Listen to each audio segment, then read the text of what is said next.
Hello दोस्तों, आप लोगों का स्वागत है H2 स्टडी चैनल में। आप लोगों को बहुत दिन से फिजिक्स का लेक्चर नहीं मिल पा रहा था, लेकिन अब फिजिक्स का लेक्चर आप लोगों को कंटिन्यू मिलेगा, ठीक ना। तो आज का हम लोग का फिजिक्स का लेक्चर में एक मतलब चैप्टर तो वन ही रहेगा, लेकिन चैप्टर वन में हम लोग आज एक नया टॉपिक स्टार्ट करते हैं, नया टर्म, नया पॉइंट। उस पॉइंट के बारे में पूरा हम लोग अच्छे से जिक्र करेंगे। देखिए, इस टर्म का नाम है acoustics of A sound. Acoustics of sound नाम से शायद कुछ कुछ आप लोगों को पता चल रहा होगा। एकॉस्टिक्स ऑफ साउंड या नहीं तो बोल सकते acoustics of building. Acoustics of building थोड़ा ठीक रहेगा, क्योंकि एकॉस्टिक्स मीन्स साउंड ही के आसपास होता है एकॉस्टिक्स। तो एकॉस्टिक्स ऑफ बिल्डिंग, देखिए यहाँ पे एक टर्म आ रहा है बिल्डिंग।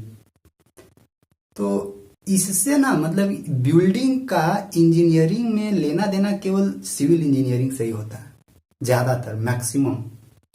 मतलब ऐसे तो जरूरी होता है, क्योंकि बिल्डिंग में तो इलेक्ट्रिकल इंजीनियरिंग का भी जरूरी पड़ता है, मैकेनिकल वालों का भी तो जरूरी पड़ता है, क्योंकि बिल्डिंग बनेगा तो उसमें वायरिंग भी चाहिए। बिल्डिंग बनेगा तो गाड़ी भी वहां पे जरूरी है लगना, क्योंकि बड़ा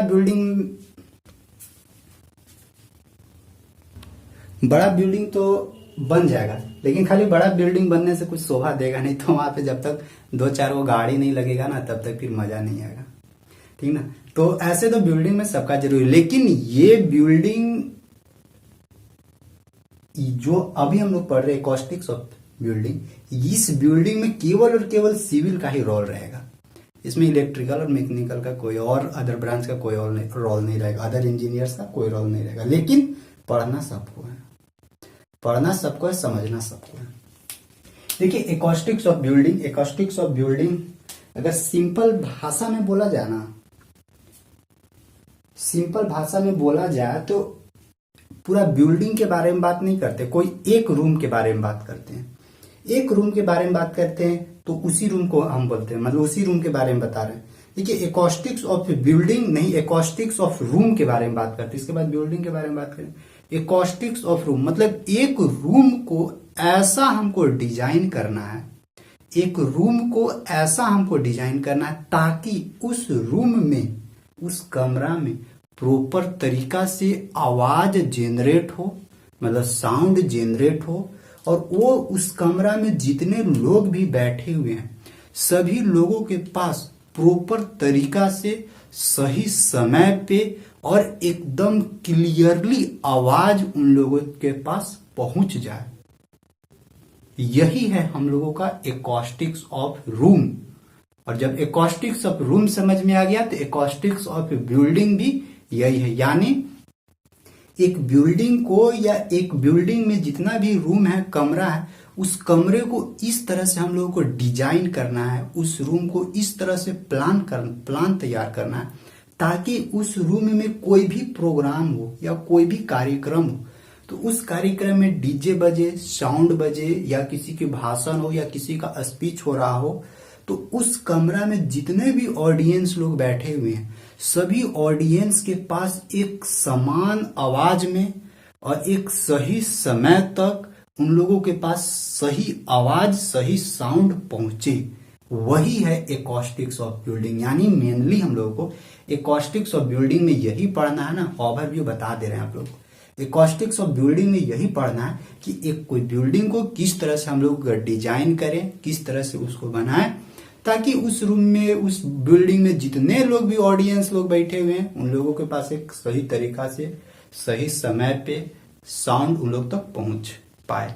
अब भाई ये डिजाइन करना है, अब बनाना है हम लोगों को, तो किस तरह से बनाएंगे तो खुद से सोचना होगा। क्योंकि आप लोग भी देखते होंगे कि एक रूम में क्या है कि मतलब कोई भी रूम में जाइएगा तो वहां पे कुछ बोलिएगा ना तो बड़ा सा आवाज आने लगता है, कभी साउंड रिफ्लेक्ट हो जा रहा है, कभी एक ही को चीज बार बार इको हो रहा है, कभी देखिएगा कि बाहर से कोई को गाड़ी ले जा रहा है बाहर से, तो वो हॉर्न मार रहा है, तो पता चल रहा है कि अंदर कोई इंपोर्टेंट मीटिंग चल रहा था और बाहर पूरा हॉर्न बज रहा है, तो सब मीटिंग खराब हो जाएगा। फिर मीटिंग में जो बड़ा बड़ा लोग बैठे हुए हैं उन लोग बोला कौन इंजीनियर बनाया था, कि सोच समझ के कुछ बनाया नहीं, न साउंड को देखा, न लाइटनिंग देखा, न और कुछ देखा, बस ऐसी डिजाइन कर दिया।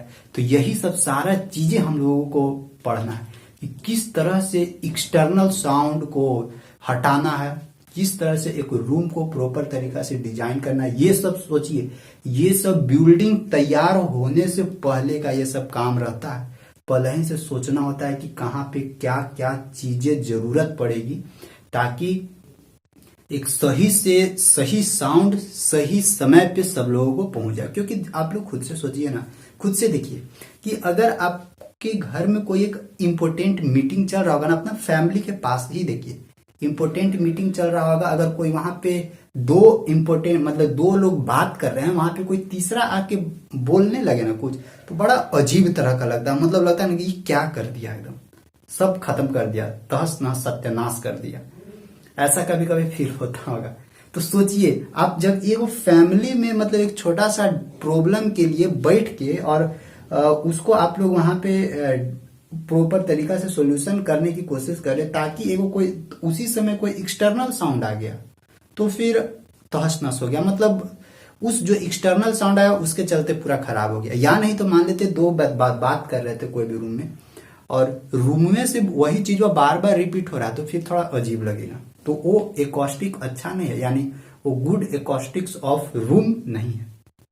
तो सोचिए, घर में ये स्थिति था, तो अगर बड़ा बड़ा कहीं पे मीटिंग हो रहा है, जो उस मीटिंग में पूरा देश लेवल मतलब पूरा देश का लोग बैठे हुए हैं, पूरा देश लेवल के लोग बैठे हुए हैं, जो पूरा नीति बनाते हैं उन लोग बैठे हुए, उन लोग अगर मीटिंग कर रहे हैं एक हॉल में और पता चल रहा है ना कि सर हम बोल रहे हैं बार बार वही साउंड बार रिपीट हो रहा है, तो उन लोग को बड़ा खराब लगेगा।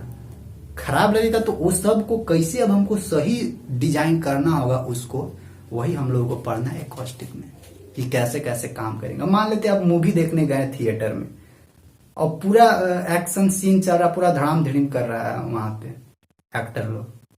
अब उस समय आपको लगेगा ना कि ऐसा है कि मतलब कि कोई साउंड चाहे वहां पे बज रहा है कोई, क्योंकि वैसे भी थिएटर में गए होंगे, हॉल में गए होंगे, तो देखिएगा छोटा रूम मिलता है और पूरा खतरनाक आवाज, एकदम सही तरीका से आवाज सुनाई देता है। सोचिए, उतना पूरा तेज आवाज से एकदम प्रॉपर तरीका से हम लोग को सुनाई देता है। अगर उस सिचुएशन में मान लेते कि अच्छा नहीं सुनाई दिया, तो आप पैसा न दिए हैं, तो उसको क्या बोलिएगा, साला कुछ तो हमको सुनाई नहीं दे रहा था। तो उसका मतलब कि उस जो रूम में वो थिएटर चल रहा था, उसका एकॉस्टिक का जो प्रॉपर्टी था वो अच्छा से नहीं काम किया हुआ है उसके ऊपर, यानी साउंड से रिलेटेड जो भी काम करना चाहिए था रूम पे, वो अच्छा से काम नहीं हुआ है। तो अच्छा से काम नहीं हुआ है तो फिर पैसा बर्बाद हो जाएगा, कोई मजा नहीं आएगा। तो यही सब हम लोगों को सारी चीजें देखना है इसमें, कि कैसे एक रूम को प्रॉपर तरीका से हम लोग डिजाइन करें, ताकि कुछ भी हो उस रूम में, कितना भी साउंड आ जाए, सबके पास सही तरीका से सही समय पे सब लोगों के पास आवाज पहुंच जाए। न तो आवाज बार बार रिपीट होगा, और चाहे कोई भी कितना दूर भी पीछे, कितना बड़ा भी हॉल और कितना भी दूर पीछे बैठा हुआ है कोई भी आदमी, वहां तक भी एक प्रॉपर तरीका से साउंड पहुंचे। पूरा इसी के बारे में एकदम पूरा। तो आई होप समझ में आ गया होगा कि एकॉस्टिक में क्या पढ़ना है, क्या एकॉस्टिक होती है। क्योंकि बहुत लोग ना ये टर्म ऐसा है ना कि नहीं समझ में आता है, और पहले से आप लोगों को भी नहीं समझ में आ रहा होगा, लेकिन अब कुछ कुछ दिमाग में आ रहा होगा। लेकिन अभी देखिए पूरा पूरा आप लोगों को दिमाग में ला देंगे, एकदम पूरा बता के पढ़ा के एकदम समझा देंगे। थोड़ा सा लेक्चर बड़ा होने वाला है, क्योंकि एकॉस्टिक का फुल प्रॉपर्टी जिसमें हम लोग देखेंगे। फिर एकॉस्टिक से कुछ साइंटिस्ट लोग भी आए थे। एक साइंटिस्ट का नाम था सेबिन्स, तो उन्होंने कुछ फार्मूला भी दिए थे, तो उस फार्मूला के बारे में भी हम लोग बात करेंगे। तो अब चलते हैं, जो कहानी बताना था, कहानी सुनाना था, सुना दिए। अब आते हैं मुद्दा के ऊपर मतलब कि अब थोड़ा सा देखते हैं।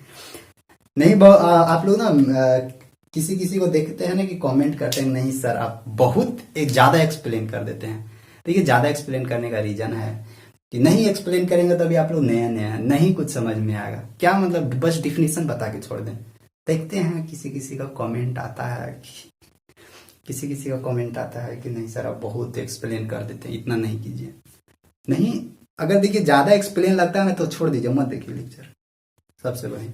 लेकिन ये जरूरी है, जो जरूरी हम समझते हो आप लोग को बताते हैं, ठीक ना, ताकि सीखिएगा ना कुछ। अरे पढ़ना तो पास तो होना तो अपना एक जगह पे है, पढ़ के कैसे पास हो जाएगा। इंजीनियर्स वैसे भी एक रात में एग्जाम पास हो जाते हैं। इंजीनियर्स लोग का एक गुण होता है, एक बहुत बड़ा गुण है कि कहियो नहीं पढ़ाया हुआ, जिस दिन एग्जाम है ना उसका एक रात पूरा रात भर पढ़ेगा एकदम इंजीनियर्स लोग, और फिर सुबह जाके एग्जाम देगा, पता चला रिजल्ट में साला पास हो गया। वही जो पूरा दिन से पढ़ रहा था उसको नंबर ही नहीं आया, जब सबसे ज्यादा मार्क्स उसी का गया। ये भी है बहुत बड़ा गुना इंजीनियर्स से। आप लोग देखिएगा इंजीनियर्स एग्जाम से एक रात पूरा पढ़ते हैं पूरा, लेकिन हाँ नॉलेज रहता है क्योंकि उन लोग का बेसिक मजबूत रहता है। अभी आप लोग थोड़ा सा जूनियर लोग है ना, तो पढ़ना तो पड़ेगा, बेसिक बेसिक आप लोग को भी मजबूत हो जाएगा ना, तो आगे जाइएगा ना जब और सेमेस्टर में, तो आप लोग के पास भी गुण आ जाएगा अपने आप।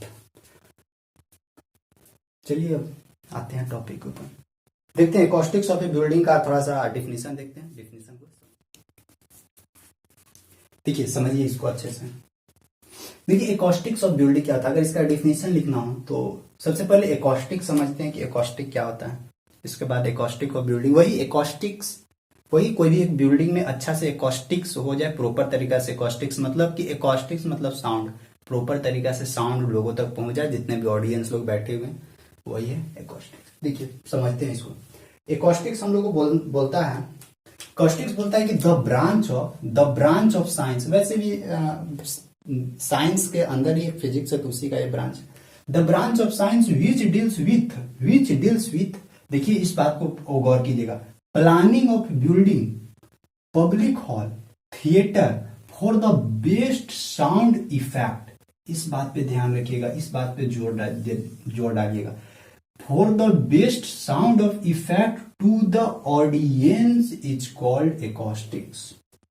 देखिए एकॉस्टिक्स किसको बोलते हैं, सबसे पहले एकॉस्टिक्स का एक फिजिक्स का मतलब, फिजिक्स या साइंस का क्या है, ब्रांच है, जिसके अंदर हम लोग क्या करते हैं कि एक हम लोग पहले ही बिल्डिंग बनाने से पहले ही कोई प्लान तैयार करते हैं। प्लान क्या तैयार करते हैं कि जो भी हम लोग बिल्डिंग बनाएंगे, प्लान जो भी बिल्डिंग बनाएंगे उस बिल्डिंग का प्लान तैयार करेगा। बिल्डिंग बना रहे हैं तो उस बिल्डिंग का प्लान तैयार करेंगे कि हाँ कैसे कैसे इसमें किधर रूम होगा, रूम में होगा तो उसके अंदर जितने भी ऑडियंस लोग बैठेंगे उस ऑडियंस को अगर कहीं पे माइक से भाषण कोई देगा तो हर एक लोगों तक साउंड अच्छे से पहुंच पाए। आप लोग देखिएगा कॉन्फ्रेंस हॉल अगर आप लोगों के कॉलेज में होगा ना, तो कॉन्फ्रेंस हॉल देखिएगा, मैक्सिमम कॉन्फ्रेंस हॉल में क्या होता है ना कि जो पीछे स्टूडेंट बैठा हुआ है ना उन लोगों के पास साउंड नहीं पहुंच पा रहा है, तो प्रॉपर तरीका से नहीं बनाया हुआ रहता, खुद एसी उसी पूरा लगा हुआ मिलेगा एकदम कॉन्फ्रेंस हॉल में, लेकिन नहीं फिर वहां पे हो पाएगा, लोगों तक नहीं पहुंच पाता है साउंड कब। और देखिए तो सबसे पहले हम लोग क्या करना है, प्लानिंग ऑफ बिल्डिंग अच्छा से करना है। पब्लिक हॉल में ध्यान रखिए, जो पंचायत भवन ये सब होती है ना, पब्लिक हॉल ये सब पंचायत भवन हो गया, या फिर कोई भी हॉस्पिटल में चले जाइए तो हॉस्पिटल में बड़ा बड़ा कमरा रहता है, तो वहां पे अगर एक डॉक्टर एक मरीज लोग बात कर रहे हैं तो उन लोगों के पास एक सही प्रॉपर तरीका से साउंड के साथ बात होना चाहिए। ये नहीं कि कोई उन्हें से कर रहा है, उन्हें चिल्ला रहा है, उन्हें चिल्ला रहा है, वो सब उसको काम में इफेक्ट पहुंचा रहा है। तो वो सब जो एक्सटर्नल सोर्सेस रहते हैं ना, उस एक्सटर्नल सोर्सेस को कैसे हमको हटाना है वो सब पहले ही डिजाइन करना होगा, क्योंकि पब्लिक हॉल में बहुत सारे आदमी लोग जाएंगे आएंगे, वहां तो आप किसी को रोक नहीं सकते हैं।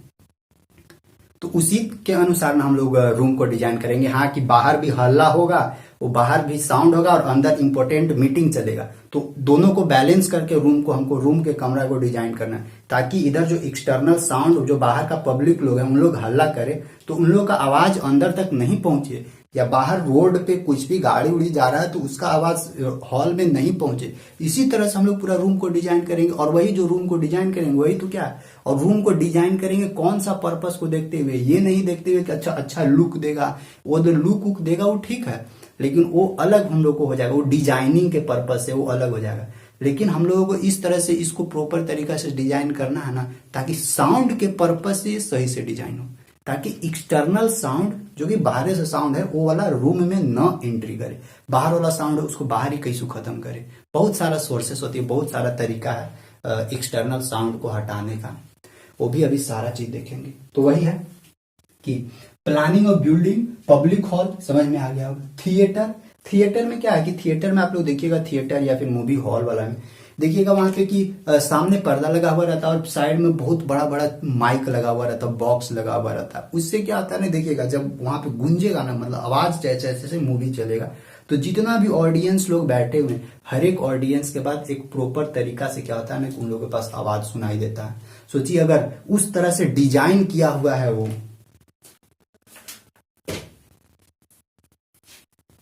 समझे, उस तरह से वो डिजाइन किया हुआ है। अगर वो उस तरह से डिजाइन नहीं ना करता तो नहीं उतना छोटा सा रूम में, वो छोटा सा कमरा में नहीं प्रॉपर तरीका से सब लोग तक साउंड पहुंच पाता।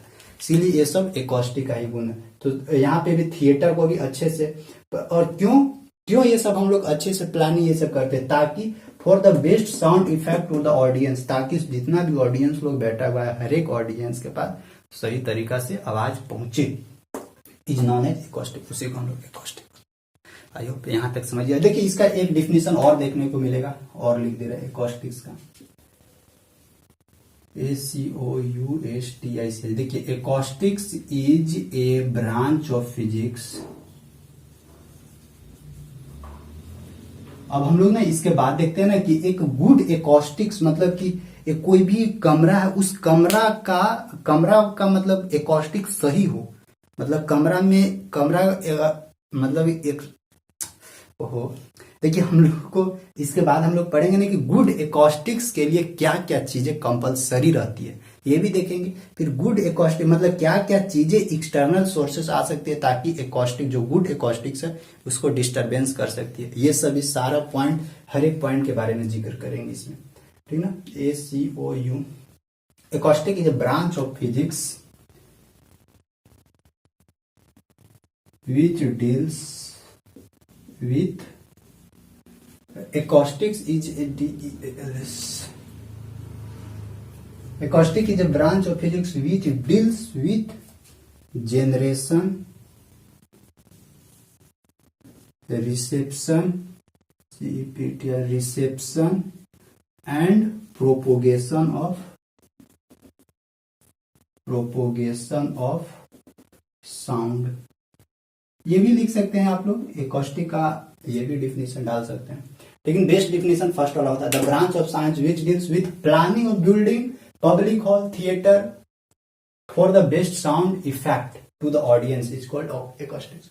और इसको लिख सकते हैं acoustic is a branch of physics, ये भी एक फिजिक्स का ब्रांच है, विच डील्स विथ, जिसके अंदर हम लोग क्या करते हैं, generation, reception and propagation of sound. जिसके अंदर क्या करेंगे, सबसे पहले साउंड को जनरेट करेंगे, साउंड को जनरेट करने के बाद लोगों तक, साउंड को जनरेट करने के बाद साउंड को क्या करेंगे, चारों तरफ फैलाएंगे, और चारों तरफ फैलाने के बाद चेक करके देखेंगे कि जितना भी ऑडियंस लोग हैं, मतलब खुद से फील करके देखेंगे जितना भी ऑडियंस लोग है सबके पास सही तरीका से साउंड पहुंचना चाहिए।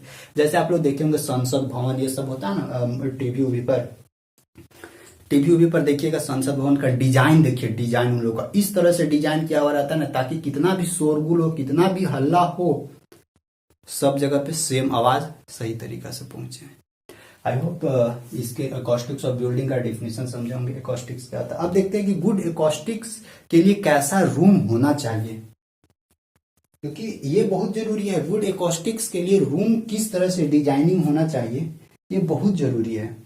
तो गुड एकॉस्टिक्स के लिए पहले चेक करते हैं, देखते हैं कि एक अच्छा एकॉस्टिक्स के लिए रूम कैसा चाहिए। एकॉस्टिक्स मतलब कि फिर से बताएंगे कि प्रॉपर तरीका से लोगों तक साउंड पहुंचना चाहिए, जितना भी ऑडियंस लोग बैठा हुआ है सबके पास सही तरीका से साउंड पहुंचना चाहिए।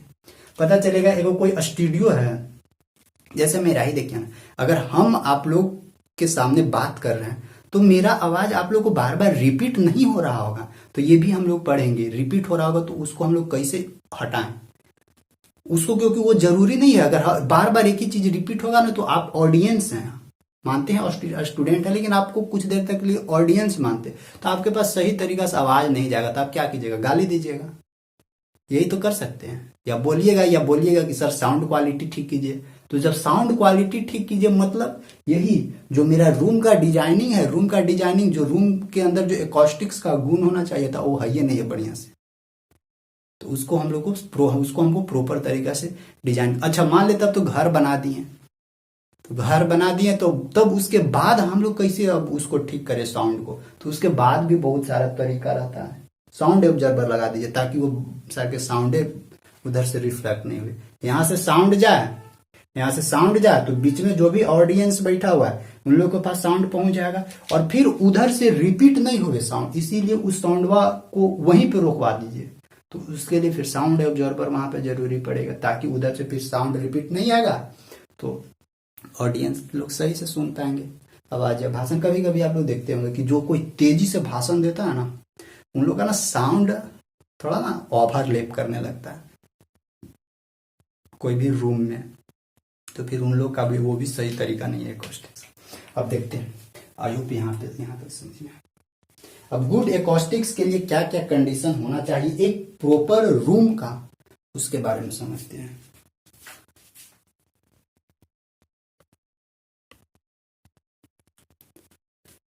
देखिए, हम लोग देखते हैं कि essential features for good acoustics, कोई गुड एकॉस्टिक्स रूम या गुड एकॉस्टिक्स बिल्डिंग के लिए क्या क्या चीजें जरूरत पड़ेगी उसके बारे में देखते हैं। इससे पहले आप लोगों को बता दें कि आप लोग नोट्स बनाइएगा और बात को समझिएगा, जो भी बता रहे हैं ऐसे मतलब सिंपल भाषा का ही यूज कर रहे हैं, ज्यादा हाई फाई तो है, और हाई फाई का यही लैंग्वेज ही है मेरा, ऐसे ही हम बात यही है, ठीक है ना।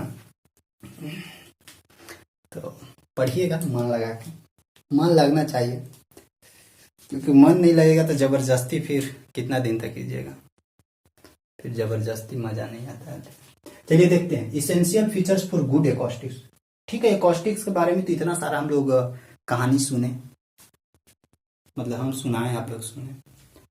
अब देखते हैं क्या क्या जरूरी है, इसके बाद फिर देखेंगे कि मतलब कैसे कैसे उसको इफेक्ट पहुंचा सकता है। जैसे देखिए, फर्स्ट कंडीशन क्या होना चाहिए कि सबसे पहला चीज कि जब भी हम बिल्डिंग बनाएंगे ना, तो सबसे पहले साइट सिलेक्शन कीजिए, आप लोकेशन सेलेक्ट कीजिए आपकी, आप किस लोकेशन पे आप उस बिल्डिंग को बनाना चाहते हैं, ताकि वहां एक सही तरीका से सही एकॉस्टिक्स रहे वहां पे।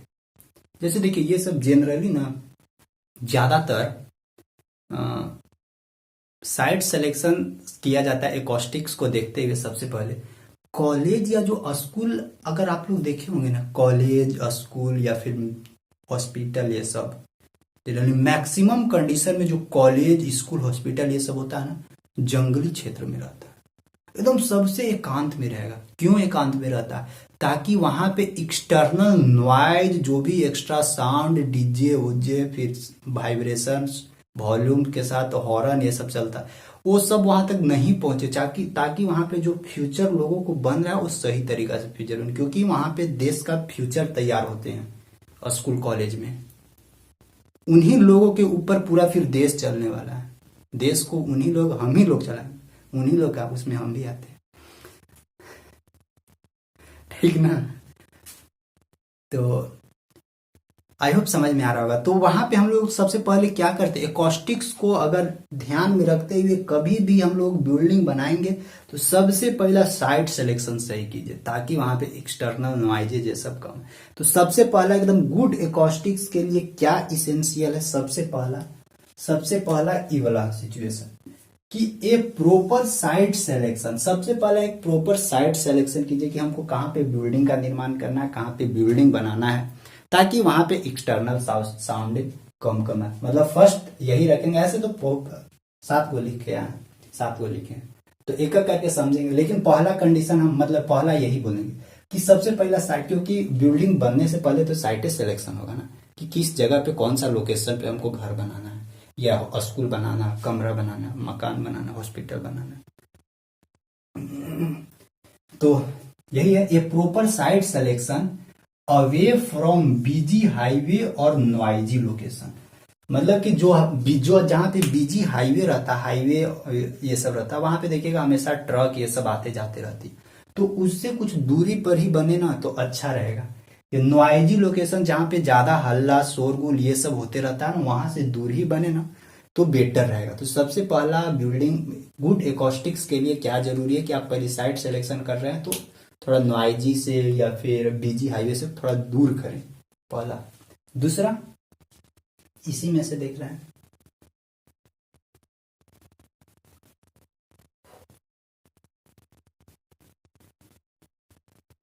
चलिए अब अच्छा ठीक है, अब आते हैं एक को करके देखते हैं। मतलब पहला तो यही कंडीशन रहेगा कि साइट सिलेक्शन एकदम अच्छा जगह कीजिए। और दूसरा, अब मान लेते हैं कि अब वहां पे अब हम लोग रूम बनाना शुरू कर दिए, रूम बनाना शुरू कर दिए, तो रूम जो भी बनाएंगे ना वो एक सही तरीका में, यानी सही साइज में बनाइए रूम, एक प्रॉपर तरीका में प्रॉपर साइज में रूम बनाइए, ताकि वहां पे अगर कितना लोग भी स्टूडेंट लोग बैठ के पढ़ रहे हैं ना, तो सब स्टूडेंट के पास एक समान तरीका से आवाज उन लोगों के पास पहुंचे, ठीक, तो यानी एक दूसरा क्या रोल निभाता है कि जो वॉल्यूम होगा, रूम का वॉल्यूम, वो भी डिपेंड करता है। तीसरा रोल क्या हो सकता है? तीसरा रोल हो सकता है कि वहां पे जितना लोग भी स्टूडेंट बैठे हुए हैं, उस स्टूडेंट को बैठने के लिए जो बेंच लगाए हैं ना, या जो भी डेस्क लगाए हैं, उसका एक प्रॉपर तरीके से सिलेक्शन होना चाहिए कि कितना कितना मिनिमम दूर कितना कितना तक हम लोग एक सीट लगा रहे हैं, यानी सीट का जो अरेंजमेंट होता है वो उसमें सही से होना चाहिए। तीसरा कि वहां पे कोई इक्को नहीं होना चाहिए। इक्को मतलब कि प्रतिध्वनि, कि हम बोले फिर से होने से रिपीट हो रहा है, हम बोले फिर से होने से रिपीट हो रहा है, वैसा नहीं होना चाहिए। उसके लिए भी उपाय हैं, उसके लिए वो उपाय हैं कि उस इको को कैसे खत्म करेंगे वो भी देखेंगे। लेकिन सबसे पहले अभी हम लोग देख रहे हैं कि एगो गुड एकॉस्टिक्स के लिए क्या क्या चीजें जरूरी है। ठीक, तो इतना तो आप लोगों को बता दिया, बाद बाकी यहां से देखते हैं। देखिए सबसे पहला कंडीशन क्या होगा ना, देखिए कि the sound produced should be clear uniformly distributed through out the hall. देखिए अगर कोई भी हॉल बना हुआ है, कोई भी कमरा बना हुआ है, तो उस कमरा में जो भी ऑडियंस जो भी स्पीकर बोल रहे हैं ना, वो स्पीकर एक सही तरीका से बोले, एकदम पूरा लाउड में जोर से बोले, और वो जो साउंड है वो साउंड जितना भी ऑडियंस लोग बैठे हुए हैं, हर एक ऑडियंस तक समान समान इंटेंसिटी के साथ उतना ही एकदम सही आवाज में, सही तरीका से। ये नहीं कि तेजी से जाके घुस रहा है उनके कान में, वैसा नहीं, एक सही तरीका से उन लोगों के कान में आवाज पहुंचे, वो एक गुड एकॉस्टिक्स ऑफ बिल्डिंग का फर्स्ट कंडीशन। ठीक, the sound produces should be clearly, और सबसे पहले जो भी बोल रहा है ना, वो गला वाला थोड़ा साफ करके बोले, ये नहीं कि क्या बोल रहा है कुछ पता नहीं। तो ये सब ना गुड एकॉस्टिक्स का ये सब कंडीशन है कि ये सब ठीक ठाक होना चाहिए। The sound produced should be clear uniformly distributed, मतलब साउंड तो क्लियर पहले जनरेट हुए, इसके बाद सब जगह यूनिफॉर्मली एकदम समान समान सब जगह डिस्ट्रीब्यूटेड हुए, जितना भी हॉल में ऑडियंस लोग बैठे हुए हैं। ठीक, फिर दूसरा कि सबसे पहले साइट, जो भी साइट बना रहे हैं, मतलब जो भी बिल्डिंग बना रहे हैं, उस बिल्डिंग के लिए लोकेशन सही से पहले सेलेक्ट कर लीजिए। A proper site selection away from busy highway और नॉइजी लोकेशन।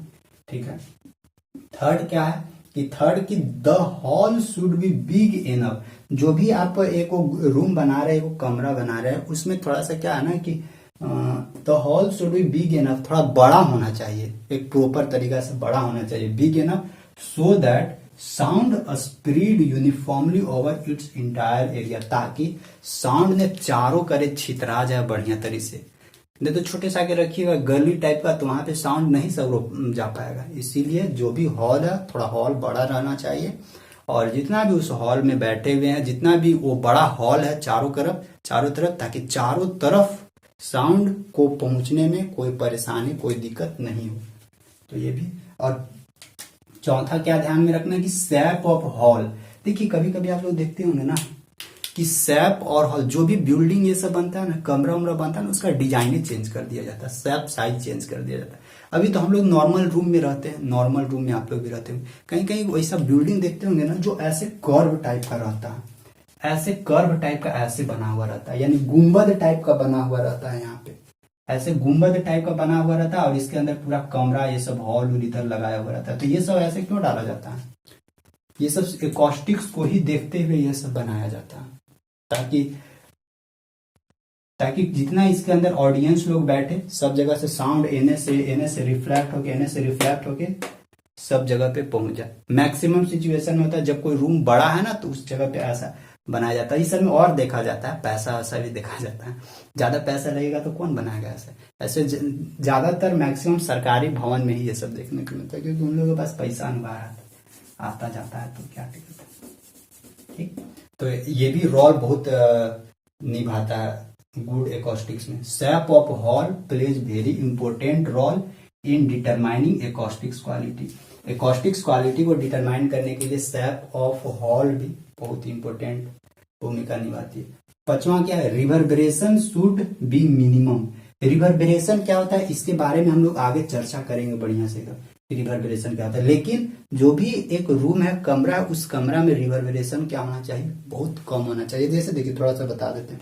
रिवर्बरेशन मतलब ना कि जैसे कि मेरा ये सोर्स है, मुंह है, साउंड का सोर्स है, इस सोर्स से साउंड बाहर निकला, और फिर हम लोग सोर्स फिर मुंह का कर दिए, बंद कर दिए, मुंह बंद हो गया। और यहां से हम लोग बोले तो साउंड तो बाहर निकल गया। अब वो जो बाहर निकला और सोर्स को बंद कर दिए, तो वो जो बाहर साउंड निकला ना, वही साउंड का बार बार रिपीट नहीं होवे, गूंजे नहीं, मतलब ज्यादा देरी तक इन्वायरमेंट में वो साउंड नहीं रहे, वो वाला चीज का क्या होना चाहिए, कम होना चाहिए। मतलब ज्यादा देर तक इन्वायरमेंट में वो साउंड नहीं रहना चाहिए, वही होता है रिवर्बरेशन। जैसे आप लोग डीजे में देखते हो, डीजे में बजेगा ना कुछ भी गाना, कौन गाना गाए, कोई गाना नहीं, तो देखिएगा कि वहां से जब साउंड बाहर निकलती है, और साउंड को क्या कीजिए, अचानक से बंद कर दीजिए। साउंड को जब बंद कर दीजिएगा ना, इसके बाद भी देखिएगा ना कि कुछ देर तक, यानी जो ओरिजिनल सोर्स था साउंड को, उसको बंद कर दिए, इसके बावजूद भी कुछ देर तक है ना वही वाला आवाजवा रिपीट होते रहता है इन्वायरमेंट में।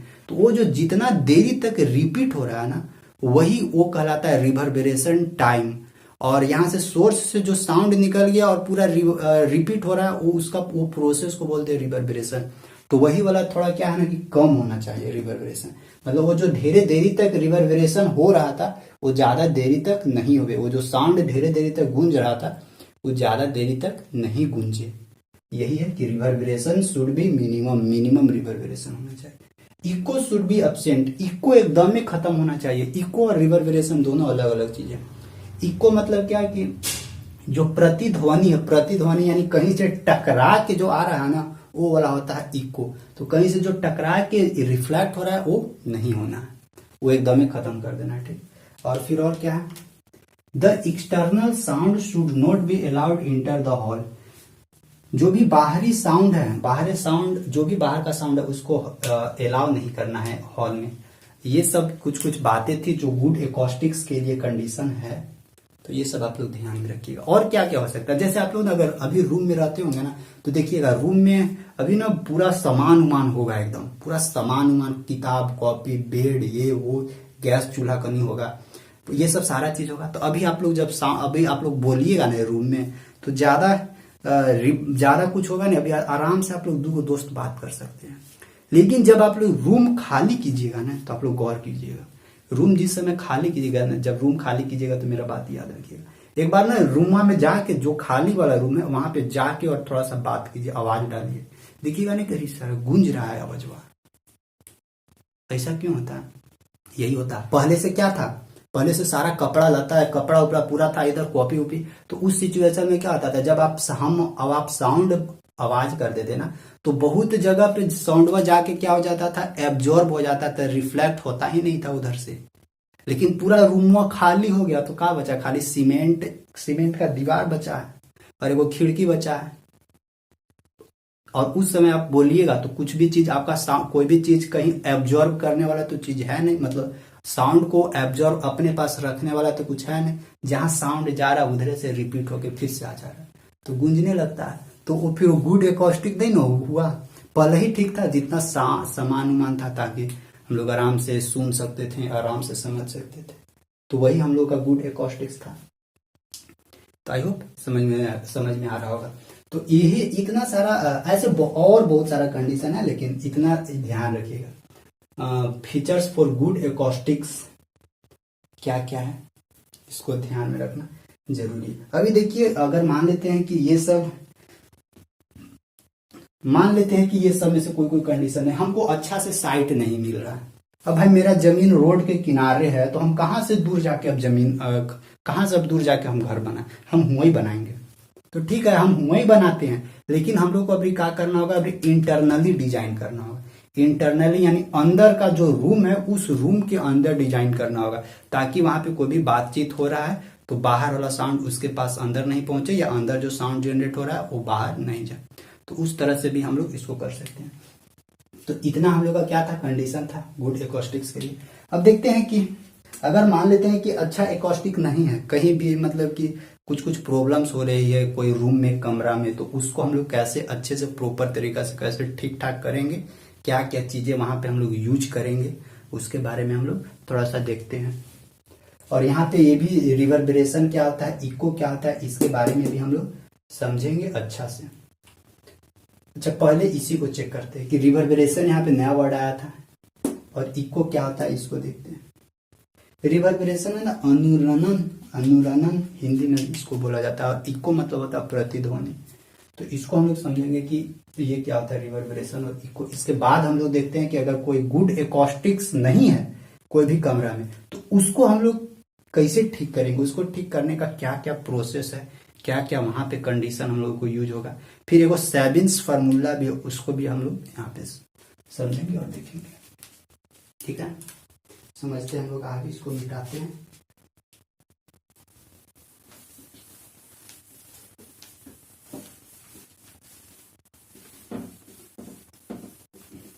हम लोग पहले इसी को समझते हैं कि रिवर्बरेशन क्या होता है और ये सब खत्म कैसे करेंगे। अगर कोई भी एक रूम में रिवर्बरेशन हो रहा है या इको हो रहा है तो इस सब को खत्म कैसे करेंगे, क्योंकि ये सब ना हम लोग को ना कोई भी इम्पोर्टेंट काम हो रहा है ना, तो उस इम्पोर्टेंट काम में ये सब बाधा डालने वाला चीज है, मूड खराब करने वाला चीज है ये सब। तो ये सब थोड़ा ठीक से रहता है ना प्रॉपर तरीका से तो अच्छा रहता है। जैसे आप खुद देखिए ना, अगर अरे आप खुद घर से ही देख सकते हैं, समझ सकते हैं। आप लोग के घर में भी, सबके घर में मीटिंग वूटिंग होता है, तो हम लोग देखते हैं रिवर्बरेशन क्या होता है और इको क्या होता है। ये नया वर्ड है आप लोग के लिए, रिवर्बरेशन, और इसके साथ एक और वर्ड आती है रिवर्बरेशन टाइम, उसको भी समझेंगे। रिवर्बरेशन और एक होता है, अच्छा पढ़िए रिवर्बरेशन, इसके बाद इसी में मिलेगा रिवर्बरेशन टाइम भी मिलेगा। देखिए हम लोग ना रिवर्बरेशन से पहले ना इको को थोड़ा समझते हैं, क्योंकि इको को समझना जरूरी है पहले हम लोग को, तब रिवर्बरेशन में आता है। देखिए इको मतलब अगर बोला जाए ना तो इको मतलब होता है हिंदी में प्रतिध्वनि, ना प्रतिध्वनि।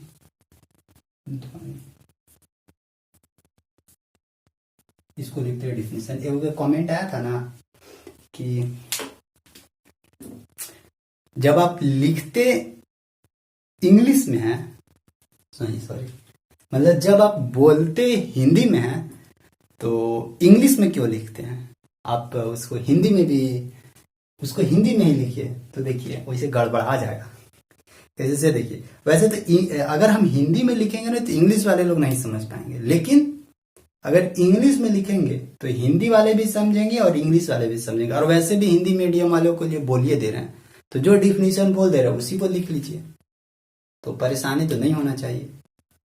ठीक ना, तो वही कमेंट आता है सर आप लिखते मतलब बोलते हिंदी में है तो लिखते इंग्लिश में क्यों, हिंदी में ही लिखिए। तो वैसे फिर इंग्लिश वाले लोग जो इंग्लिश मीडियम से, उन लोगों को फिर प्रॉब्लम हो जाएगी, इसीलिए बोल रहे हैं हिंदी में तो आप उसी डिफिनेशन को लिख लीजिए। थोड़ा बहुत तो लिख ही देते हैं, बोल ही देते हैं हिंदी में, सारा चीज तो हिंदी में ही समझाते, उसी को डिफिनेशन बना दीजिए। देखिए इको मीन्स प्रतिध्वनि, इसको अगर डिफिनेशन लिखना है ना तो डिफिनेशन हम लोग लिखेंगे the repetition, REPEATATI, the repetition of sound due to reflection.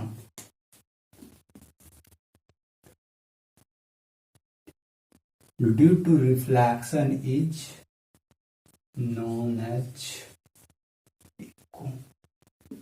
देखिए इको मतलब प्रतिध्वनि क्या होता है, the repetition of sound due to reflection, reflection के चलते, यानी परावर्तन के, रिफ्लेक्शन मतलब परावर्तन के चलते जो साउंड बार बार रिपीट होता है ना, उसी को हम लोग बोलते हैं इको।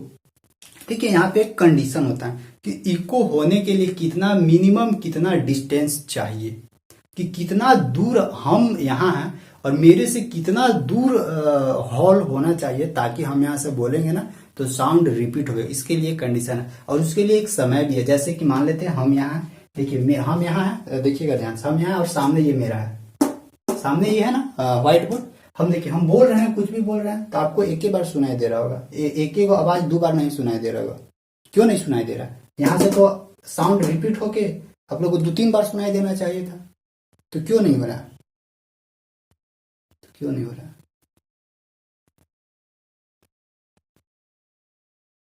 होना चाहिए था। चलिए इसका समझते हैं क्यों नहीं हो रहा है ऐसे। The repetition of sound due to reflection. ये तो ठीक है डिफिनेशन। इको मतलब कि ड्यू टू जो रिफ्लेक्शन हो रहा है, रिफ्लेक्शन के चलते जो साउंड रिपीट हो रहा है उसको इको बोलते हैं। लेकिन इसके आगे ये जो रिपीट हो रहा है, ये रिपीट होने का भी एक कंडीशन है कि कब रिपीट हो सकता है साउंड रिफ्लेक्शन के बाद।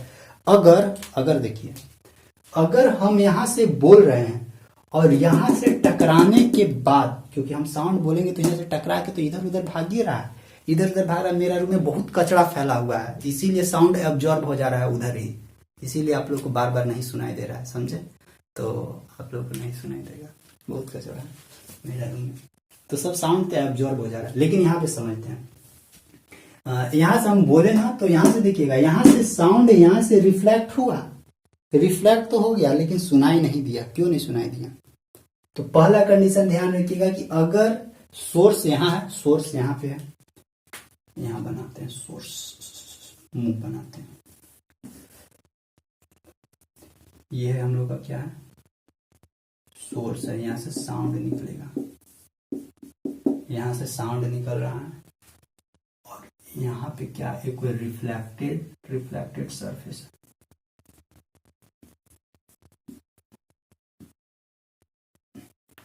Reflected surface. देखिए पहला कंडीशन क्या होना चाहिए कि यहां से साउंड निकला, अगर यहां से साउंड निकला और यहां पहुंचा और यहां से टकरा के फिर से अगर यहीं पास पहुंच जा रहा है, और ये काम होने में यहां से टकरा के यहां गया और यहां से फिर यहीं पे पहुंच गया, तो यहां से यहां फिर यहां से यहां आने में अगर 1/10 ऑफ सेकेंड लगा, 1/10 ऑफ सेकेंड लगा ना, तो इको नहीं सुनाई देगा वहां पे।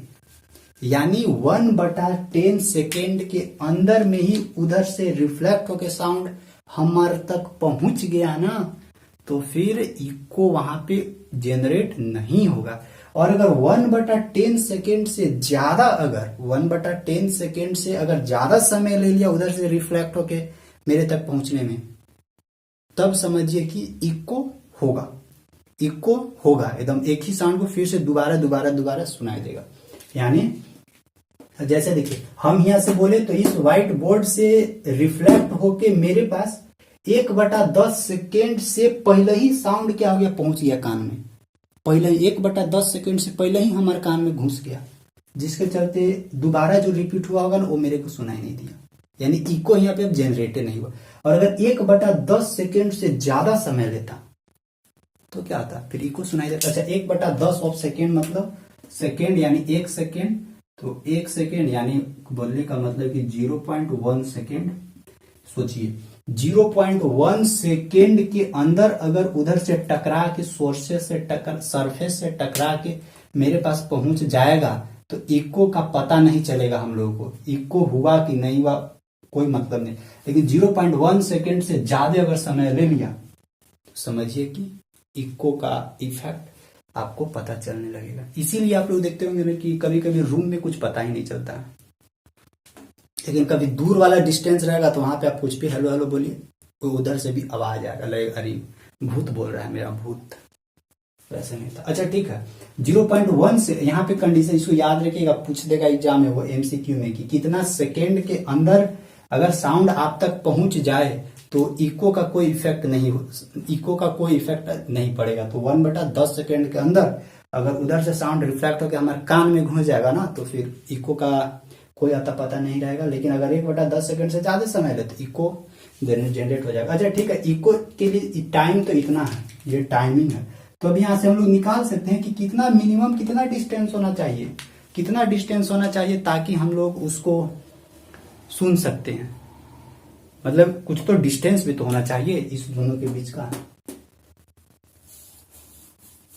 तो 0.1 सेकेंड से कम होगा, 0.1 सेकेंड से कम होगा तो हम लोग 0.1 सेकेंड के अंदर अगर उधर से रिफ्लेक्ट होके आ जाएगा मेरे पास तो इको नहीं सुन पाएंगे। अगर उससे ज्यादा अगर हो जाएगा तो फिर इको सुन लेंगे। अब डिस्टेंस निकालते हैं। देखिए यहां से यहां टकराया, फिर टकरा के यहां आने में कितना समय लिया, 0.1 सेकेंड। अब देखिए तो मान लेते हैं यहां से यहां तक का डिस्टेंस कितना है, x डिस्टेंस है, और फिर यहाँ से टकरा के फिर यहाँ पहुंचा, यानी एक डिस्टेंस और ट्रेवल किया, यानी टोटल डिस्टेंस साउंड कितना गया, यहां से वहां गया, फिर वहां से यहां आ गया, यानी टोटल डिस्टेंस कितना कवर करेगा, x 2x total distance cover करेगा 2x। यानी अब यहां से निकालते हैं कि दूरी कितना होना चाहिए, रिसोर्सेज जहां से साउंड जनरेट हुआ और जहां से साउंड रिफ्लेक्ट हो रहा है। दूरी बराबर क्या होता है, दूरी बराबर होता है चाल गुने समय, डिस्टेंस बराबर वेलोसिटी इंटू टाइम, कितना वेलोसिटी होना चाहिए वो निकालता,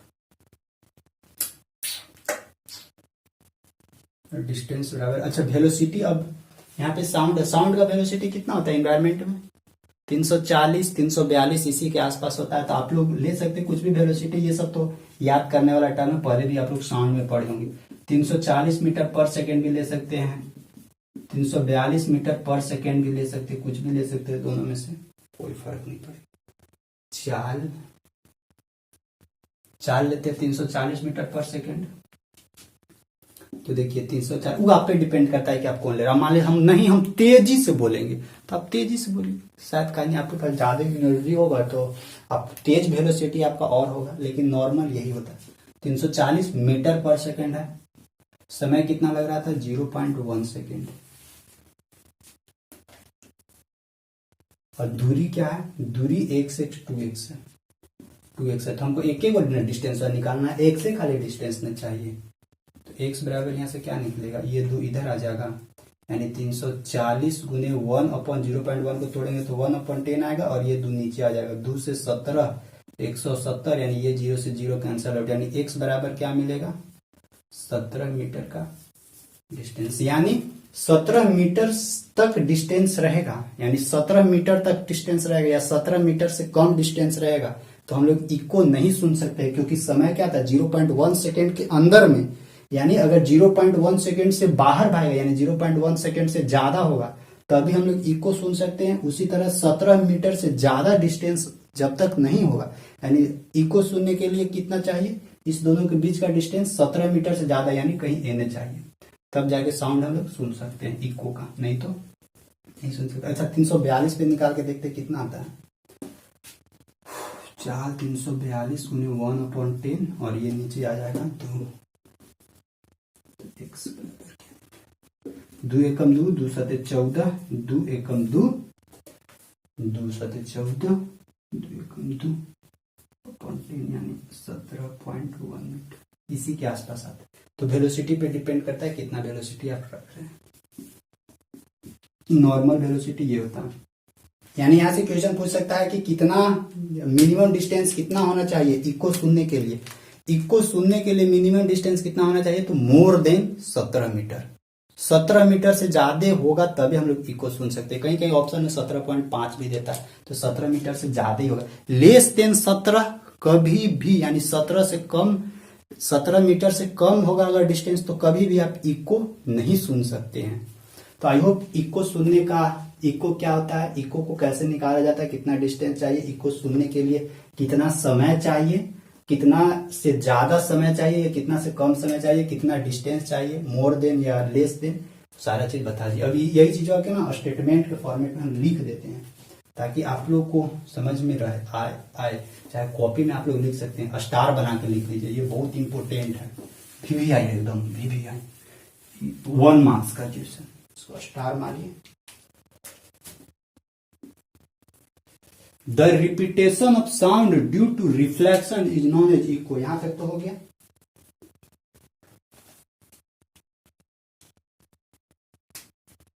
the sound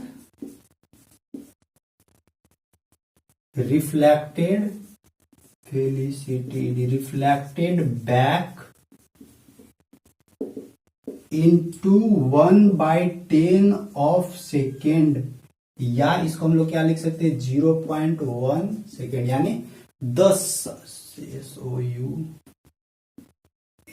the sound reflected back into 1/10 और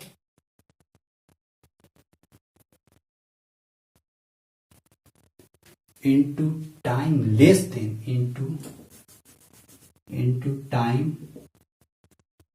less than less than 1/10 of second और 0.1 सेकेंड, यानी द साउंड रिफ्लेक्टेड बैक, या if the sound reflected back into time less than 1/10 of second और 0.1 सेकेंड,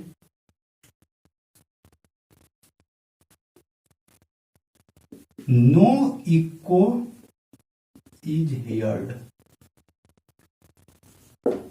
हो गया, यानी अगर कहीं से भी साउंड रिफ्लेक्ट हो रहा है, साउंड मतलब कि साउंड बैक हो रहा है, उधर से रिफ्लेक्ट हो रहा है, वो अगर 1/10 सेकेंड या 0.1 सेकेंड से कम में ही वो उधर से रिफ्लेक्ट हो जा रहा है, तो वैसे सिचुएशन में हम लोग इको को नहीं सुन सकते। यानी इको को सुनने के लिए कितना कम से कम रिफ्लेक्टेड कितना देर तक, यानी 0.1 सेकेंड से ज्यादा, 0.1 सेकेंड से ज्यादा समय लेगा, और उतना देरी में अगर उधर से रिफ्लेक्ट होगा ना, तब हम लोग क्या कर सकते हैं, उसको आराम से सुन सकते हैं।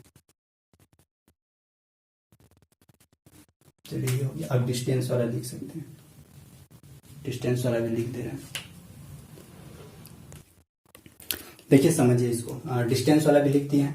यहाँ पे क्या है कि if the distance between the sources of sound, if the distance between the sources of sound, जहां पे सोर्स है वहां से, एंड द ऑब्स्टेकल, जहां से वो रिफ्लेक्ट हो रहा है, दोनों के बीच में अगर लेस देन 17 मीटर रहेगा, 17 मीटर से कम का डिस्टेंस रहेगा, तो नो इको इज हियर्ड, वहां पे कोई इको, कोई प्रतिध्वनि नहीं सुनाई देगा। लेकिन but echo is heard, echo वहां पे सुनाई देगा जहां पे डिस्टेंस मोर देन 17 मीटर है। कहां के बीच का डिस्टेंस, यानी मेरा सोर्स मुंह और ये वाला जो यहां से ये ऑब्स्टेकल है, यानी रिफ्लेक्टेड सरफेस, उसके बीच का डिस्टेंस अगर मोर देन 17 मीटर रहेगा, तब जाके ये इको सुनाई देगा। देखिए इको जनरली ना रूम में सुनाई देने वाला है नहीं, रूम में कभी भी इको नहीं होता, क्योंकि वहां पे डिस्टेंस है नहीं है 17 मीटर उतना।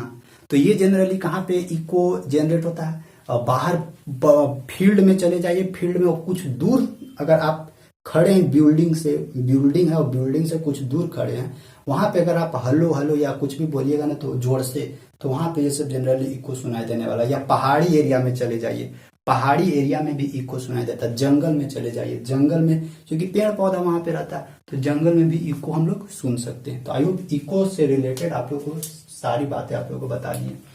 इको ध्यान रखिएगा, इको के लिए क्या क्या कंडीशन, ये भी ध्यान रखिएगा, क्योंकि इसके बाद हम लोग रिवर्बरेशन पढ़ेगा। रिवर्बरेशन भी इसी तरह से, क्योंकि उसमें भी साउंड रिपीट होगा, क्योंकि जब तक इको दिमाग में नहीं रखिएगा तो रिवर्बरेशन फिर दोनों में कंफ्यूज आ जाइएगा।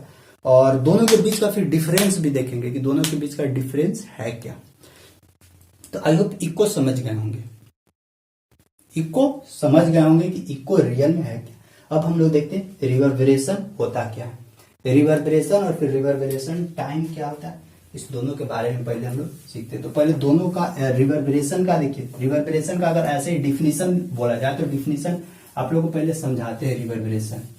रिवर्बरेशन क्या होता है, जैसे देखिए वो कोई साउंड सोर्स है, यानी एगो कोई यहाँ पे साउंड सोर्स है, साउंड का एगो सोर्स है, यानी यहाँ पे डीजे बॉक्स है। कौन डीजे बॉक्स है, आकाश डीजे बॉक्स नहीं, आप लोग का पता नहीं कौन डीजे पे डांस करते हैं, सो साउंड सोर्स है ना। देखिए साउंड सोर्स से जैसे ही यहाँ पे देखिए, यहाँ से साउंड को क्या कर दिए, बाहर रिलीज किए। साउंड मतलब कि वॉल्यूम बढ़ाए, वॉल्यूम बढ़ाने के बाद क्या किए, अचानक से इस सोर्स को बंद कर दिए। इस सोर्स को हम लोग क्या कर दिए, बंद कर दिए। और बंद करने के बाद इस सोर्स से, यानी इस डीजे बॉक्स से तो साउंड निकल गया बाहर। अब वो जो साउंड बाहर निकला वो भी देखिएगा, यहाँ ओरिजिनल जो सोर्स है वो बंद कर दिया। बंद करने के बाद भी इधर क्या होता है ना कि साउंड बार बार इतना दूरवा में क्या हो जाएगा, इधर गूंजित रहेगा, यहीं पे गूंजते हुए रहेगा इन्वायरमेंट में, अगल बगल। तो यही है हम लोगों का क्या, रिवर्बरेशन। यही जो जब ओरिजिनल साउंड सोर्स को बंद कर देने के बाद भी वही साउंड इन्वायरमेंट में बार बार रिपीट होते रहता है ना, वही कहलाता है रिवर्बरेशन। अब देखिए इको से इसको कंपेयर मत कीजिएगा, क्योंकि इको में डिस्टेंस चाहिए था, इसमें कोई डिस्टेंस नहीं है। उसमें डिस्टेंस और समय चाहिए था, लेकिन इसमें रिवर्बरेशन में कोई डिस्टेंस समय नहीं है। यानी यहाँ पे क्या है कि ओरिजिनल सोर्स से साउंड निकलने के बाद ओरिजिनल सोर्स को हम लोग बंद कर दिए, बंद करने के बाद जो बार बार रिपीट होता है ना बाहर में, उसको हम लोग बोलते हैं रिवर्बरेशन। और जितना देर तक वो रिपीट होगा, जितना देरी तक एक साउंड बार बार बोलेगा, उसको हम लोग क्या बोलते हैं, उसको बोलते हैं रिवर्बरेशन टाइम। यानी जनरली ये सब रूम में जो वाइब्रेट होता है ना बार बार, उसको हम लोग क्या बोलते हैं, रिवर्बरेशन बोलते हैं। उसको इको नहीं बोल सकते हम लोग, क्योंकि 17 मीटर नहीं रहता उतना। अगर बड़ा बड़ा रूम है ना, बड़ा बड़ा रूम में फिर इको जनरेट हो जाता है, बड़ा बड़ा हॉल में। लेकिन रिवर्बरेशन आई होप समझ चुके होंगे रिवर्बरेशन क्या होता है। Reverberation time. अब यहाँ पे देखिए एकॉस्टिक्स के लिए क्या है ना, हम लोग को एकॉस्टिक्स के लिए, गुड एकॉस्टिक्स के लिए कि कैसू ये जो रिवर्बरेशन टाइम में होता है ना, इसको कम कर दे, ताकि एक ही साउंड बार बार सुनाई देगा ना, तो फिर दूसरा बात कोई बोलेगा ना, तो फिर दोनों जाके पहले वाला और दूसरा वाला दोनों जाके मिक्स हो जाएगा, तो फिर नहीं समझ में आएगा। इसीलिए रिवर्बरेशन टाइम को कम करने के लिए रूम में एब्जॉर्प्शन ये सब लगा देते हैं। इको में भी क्या आता है, इको में भी ऐसे ही करते हैं, वो भी बताएंगे अभी आगे। पहले समझते रिवर्बरेशन क्या होता है। तो रिवर्बरेशन समझ में आ गया। और वो जितना देर तक बाहर गूंजता है उसी को हम लोग बोलते हैं रिवर्बरेशन टाइम। और कितना देर तक ये जो रिवर्बरेशन टाइम, वो कितना देर तक बाहर गूंजता है, उसी को कितना देर तक बाहर गूंजता है उसी को बोलते हैं रिवर्बरेशन टाइम। और रिवर्बरेशन टाइम निकालने के लिए एक फॉर्मूला होता है, वो एक साइंटिस्ट का नाम था सैबिन, वही दिए थे सैबिन्स फार्मूला। तो वो भी हम लोग इसी में देखते हैं, ठीक है। तो पहले इसका डिफिनेशन हम लोग लिखते हैं, रिवर्बरेशन का डिफिनेशन लिखते हैं और रिवर्बरेशन टाइम का डिफिनेशन लिखते हैं। अब इसके बाद फिर निकालेंगे, चेक करेंगे कि रिवर्बरेशन टाइम कैसे निकाला जाता है, कितना देरी तक बाहर गूंजेगा, किस किस चीज पे डिपेंड करता है, वो सब सारे। देखिए हम लोग समझते हैं रिवर्बरेशन टाइम क्या होता है। सुन देखिए, रिवर्बरेशन मतलब अनुरणन, इसको हिंदी में बोला जाता है अनुरणन। तो ये होता क्या है इसके बारे में समझते हैं। तो थोड़ा सा तो बेसिक इसके बारे में बताएं आप लोग को। अब डिफिनीशन समझते हैं, डिफिनीशन क्या है। सो देखिए डिफिनीशन हम लोग को बोलता है कि देखिए अच्छे से समझिएगा डिफिनीशन, नोट्स जरूर लिखिएगा। देखिए एक बार लेक्चर देखने के बाद ना एक बार समझ लीजिए, इसके बाद फिर से एक बार और लेक्चर देख लीजिए, बस पूरा कंफर्म हो जाएगा। तो आप लोग को हम एक चीज सलाह देंगे कि एक लेक्चर को हो सके ना तो 2 बार देख लीजिए, एक लेक्चर को 2 बार देख लीजिए और समझ जाइएगा एकदम। एक बार समझ लीजिए बढ़िया से, और एक बार नोट्स में लिखने के लिए फिर से एक बार और लेक्चर देखिए। 2 बार एक लेक्चर को 2 बार कवर कीजिए। फिजिक्स ये सब थोड़ा सा टॉपिक अच्छा है, क्योंकि ये सब आप लोगों को काम देगा। ये जो इंजीनियरिंग वाले लोग का ये ना, सिविल वालों को तो ये है ही है एकदम। इसलिए ये आप लोग को अभी से लेके लास्ट तक, मतलब जिंदगी भर जब तक आप लोग सिविल इंजीनियर रहिएगा ना, तब तक आप लोग का ये सब पॉइंट काम देगा, ठीक ना। तो समझते हैं रिवर्बरेशन क्या होता है। रिवर्बरेशन बोलता है कि the presence of sound in A hall, कोई भी एक हॉल है, उस हॉल में जो साउंड प्रेजेंस है, ठीक, उस हॉल में साउंड प्रेजेंस है, even after the source is shut off, even after the source is shut off. बताएं कि जो जैसे ही सोर्स से साउंड निकला, और सोर्स को हम लोग क्या कर दिए, साउंड वाला सोर्स को क्या कर दिए, बंद कर दिए। साउंड वाला सोर्स को बंद करने के बाद वो जो साउंड वहां से बाहर निकला, वही जो साउंड है ना, वो साउंड क्या है, वो हॉल में क्या कर रहा है, हॉल में जो भी हॉल है, हॉल में गूंज रहा है। देखिए रिवर्बरेशन जनरली हॉल ये सब में छोटा छोटा रूम में ही होता है, और इको बहुत बड़ा, मतलब जहां पे डिस्टेंस ये सब वो खुले बाहर में भी इन्वायरमेंट में होता है।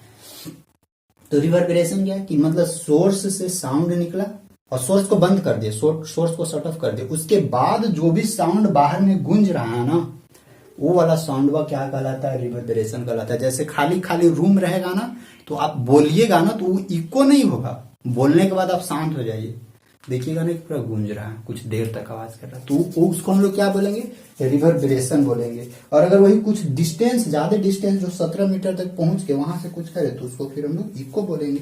तो इको और रिवर्बरेशन में कुछ डिफरेंस भी आप लोग को समझ में आ रहा होगा। तो आई होप रिवर्बरेशन समझ में आ गया होगा। The presence of sound in A hall even after the source is shut off is called reverberation. अच्छा ठीक है, ये तो रिवर्बरेशन, लेकिन रिवर्बरेशन हो कैसे रहा है, रिवर्बरेशन हो रहा है मल्टीपल रिफ्लेक्शन ऑफ साउंडेड के चलते रिवर्बरेशन होता है। यानी जो साउंड निकला था सोर्स से, और सोर्स तो बंद कर दिया, लेकिन वही जो साउंडवा था, वही साउंडवा पूरा कहीं दीवार से इधर उधर से टकरा उकरा के एक साउंड बार बार रिपीट हो रहा है। तो उसी को हम लोग बोलते हैं रिवर्बरेशन। रिवर्बरेशन होता कैसे? It is due to multiple of reflection of sound. ये कैसे होता है? मल्टीपल रिफ्लेक्शन होता है, बहुत ज्यादा रिफ्लेक्शन होने लगता है साउंड का, इसीलिए फिर रिवर्बरेशन शुरू हो जाता है।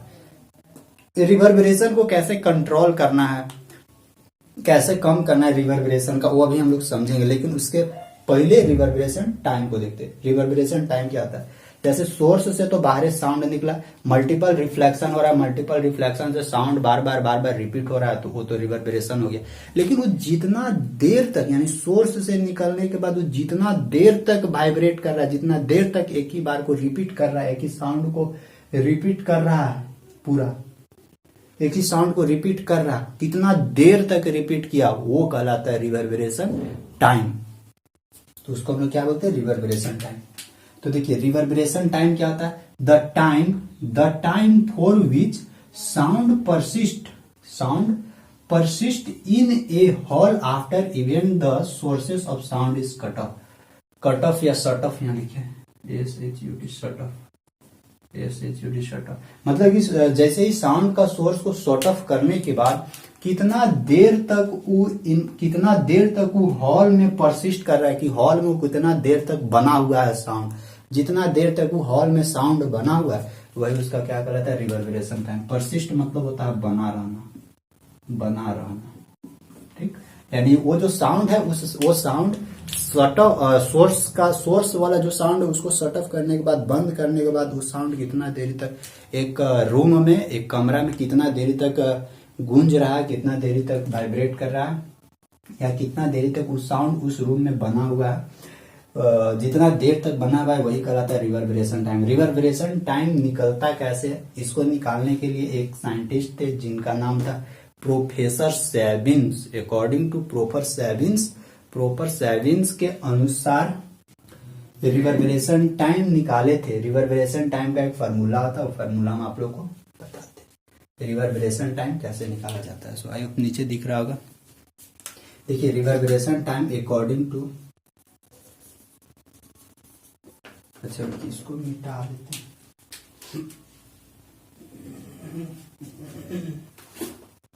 इसको ना मिटाते हैं, इसके बाद आप लोग को रिवर्बरेशन टाइम निकाल देते हैं। डायरेक्ट फार्मूला के थ्रू है तो पूरा एक्सपेरिमेंट तो होगा नहीं।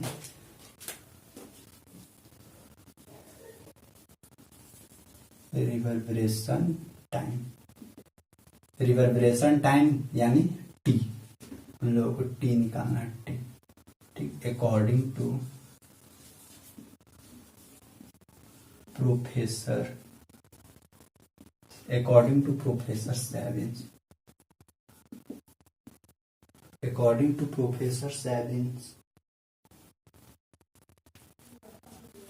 रिवर्बरेशन टाइम रिवर्बरेशन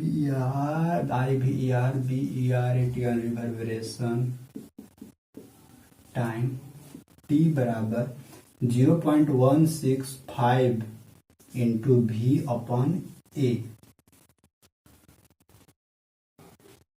और 0.165 into V upon A, where A बराबर समेशन ऑफ AS। अब ये का है यहाँ पे देखिए, ये क्या क्या टर्म है, सब सारा टर्म को बताते हैं। ये था सैबिन्स फार्मूला, और यही है रिवर्बरेशन टाइम। याद कर लीजिए, कहीं कहीं 0.164 भी देखने को मिलेगा, लेकिन यहाँ पे हम लोगों का क्या है? 0.165 V अपॉन A। यहाँ पे क्या क्या टर्म है सो देखिए, एक और टर्म को पहले बताते हैं और फिर समझते हैं। T बराबर हम लोग का क्या है? Reverberation time. रिवर्बरेशन टाइम तो आप लोग समझे क्या होता है रिवर्बरेशन टाइम। V बराबर वॉल्यूम ऑफ हॉल, और A बराबर एरिया ऑफ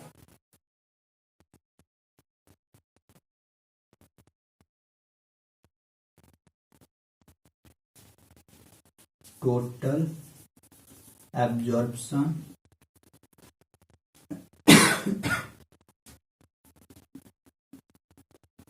इनहॉल। देखिए एक ये नया वर्ड आ रहा है एब्जॉर्प्शन। एब्जॉर्प्शन मतलब होता है अवशोषक। ये क्या होता है ना, इसके बारे में भी समझते हैं अभी। अवशोषक, ठीक। एरिया ए बराबर total absorption in hall, total absorption in hall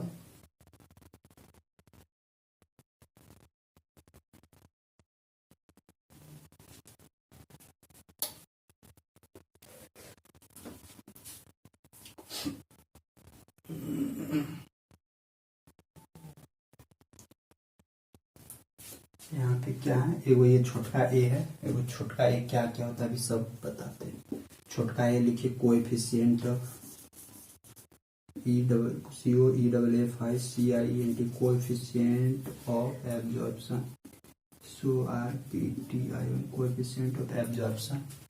S बराबर क्या लिखिए, सरफेस एरिया। यहाँ तक दिख रहा है ना,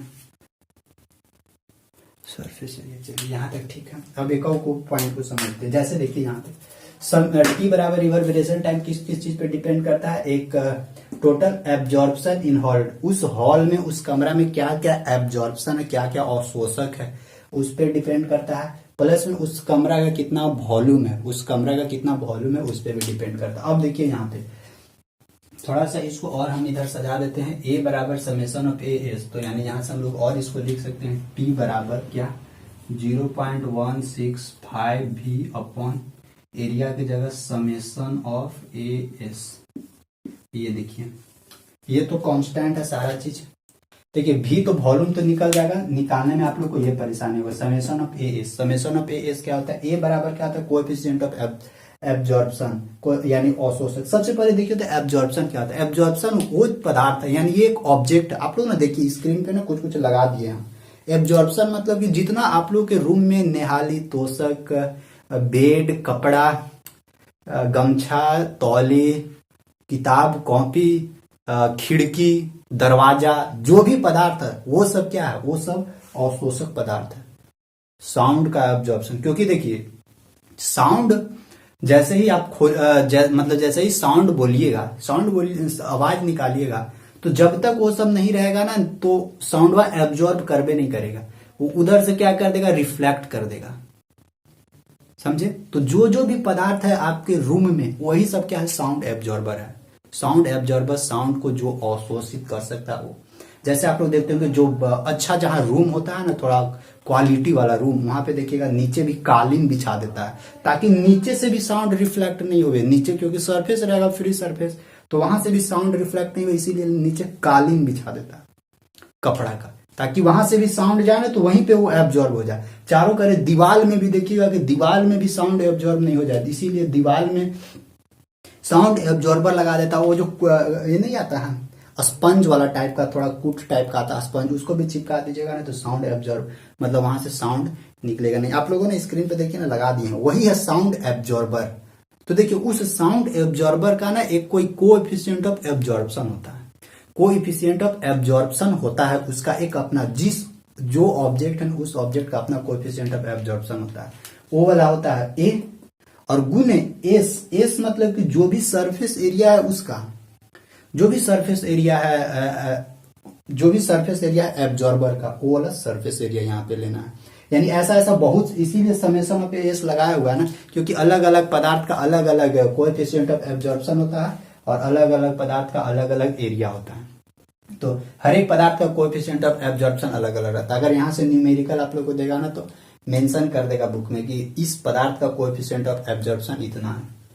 समझे? रिवर्बरेशन को देखिए, रिवर्बरेशन को कम करना है ना, जैसे कि जो साउंड बार बार रिपीट हो रहा है ना, उसको अगर कम करना है ना, तो उसका भी कंडीशन है कि उसको कैसे कैसे कम कर सकते हैं, उस पे भी आएंगे हम लोग। लेकिन यहाँ पे ध्यान रखिएगा, सारी बातें समझ में आ गई। समेशन ऑफ ए एस, इसको और तोड़ना चाहते तो और तोड़ सकते हैं। टी बराबर क्या आप लिख सकते हैं, और टी बराबर और इसको तोड़ सकते हैं 0.165 भी वॉल्यूम। समेशन ऑफ एस को क्या लिख सकते हैं, A1S1 प्लस A2S2 A3S3।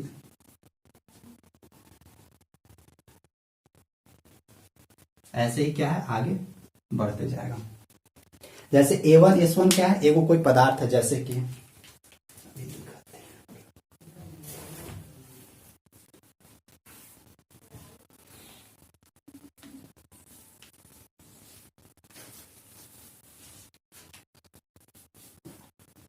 देखिए ये क्या है, वो सरफेस है ना, गंदा हो गया, बोलिएगा दूसरिएगा कि गंदा गंदा रखते हैं कपड़ा सब, नहीं गंदा नहीं है, साफ है, आप लोगों को गंदा लग रहा होगा। देखिए इसको देखते हैं, ई भी कोई एक सरफेस है, ये भी तो साउंड को एब्जॉर्ब कर सकता है, हम इसको ऐसे लगा देते हैं। देखिए हम बोलेंगे ना तो जरूर कुछ ना कुछ ये साउंड एब्जॉर्ब करेगा, यानी ये जितना ही मोटा रहेगा उतना ही ज्यादा साउंड एब्जॉर्ब करेगा। यानी एब्जॉर्ब करने का मतलब कि कुछ भी बोलेंगे ना तो ये पूरा चिकन रहेगा ना, तो इन्हें से टकरा के बाहर आ जाएगा, फिर से आप ही तरफ दौड़ के आ जाएगा, इसीलिए उसको वहीं पे रोकना है, तो साउंड एब्जॉर्बर लगाइए, साउंड एब्जॉर्बर। तो ये देखिए ये भी कुछ ना कुछ साउंड, यानी इसका ना साउंड एब्जॉर्प्शन कुछ ना कुछ इस कपड़ा का होगा, कोएफिशिएंट ऑफ एब्जॉर्प्शन कुछ ना कुछ इस कपड़ा का होगा, तो इसका ए मिल जाएगा गुने S1 क्या कि इसका सरफेस एरिया कितना है, देखिए तो ये रेक्टेंगल नहीं स्क्वायर टाइप का दिख रहा है, तो स्क्वायर का जो भी सरफेस एरिया होगा उस दोनों को यहाँ से मल्टीप्लाई कर देंगे।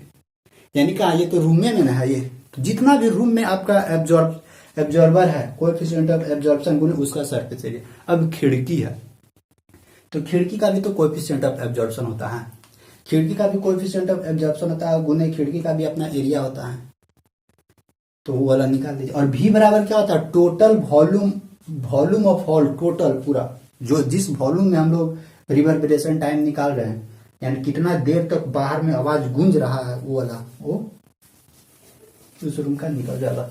अब यहाँ पे आप लोग एक चीज ध्यान रखिएगा, ये जो कोएफिशिएंट ऑफ एब्जॉर्प्शन है ना वो हमेशा लेस देन 1 के इक्वल होता है ना, इस बात को भी आप लोग ध्यान रखिएगा।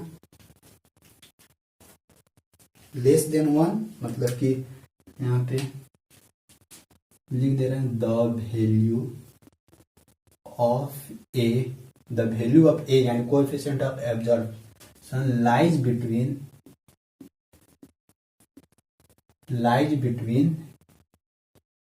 0 to 1, ठीक, 0 to 1 इसको याद रखिएगा।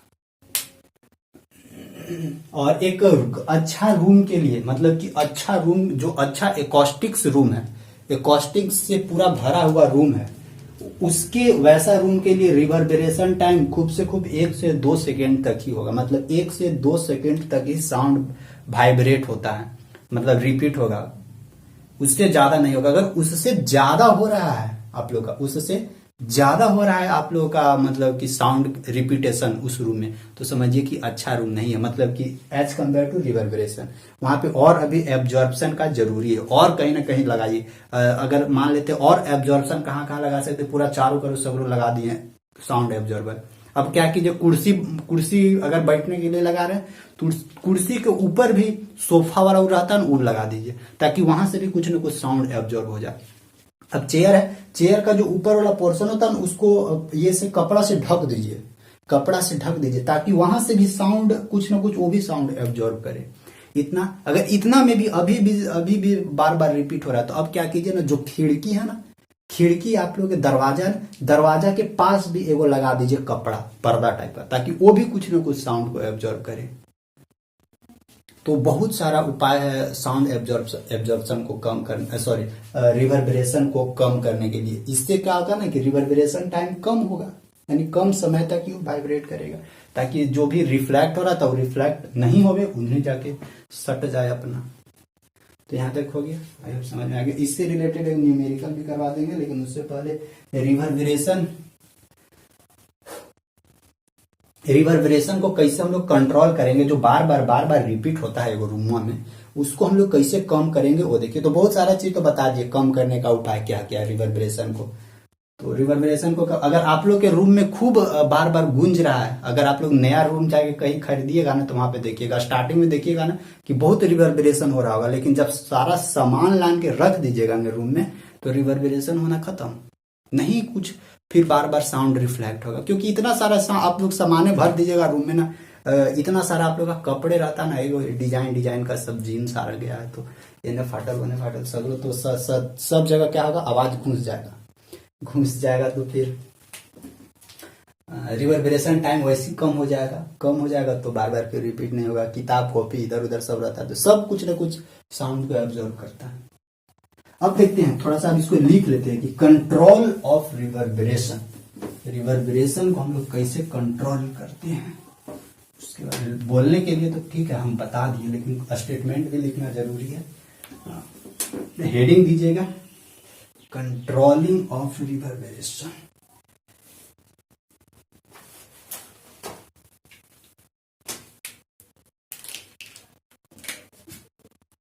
CONTR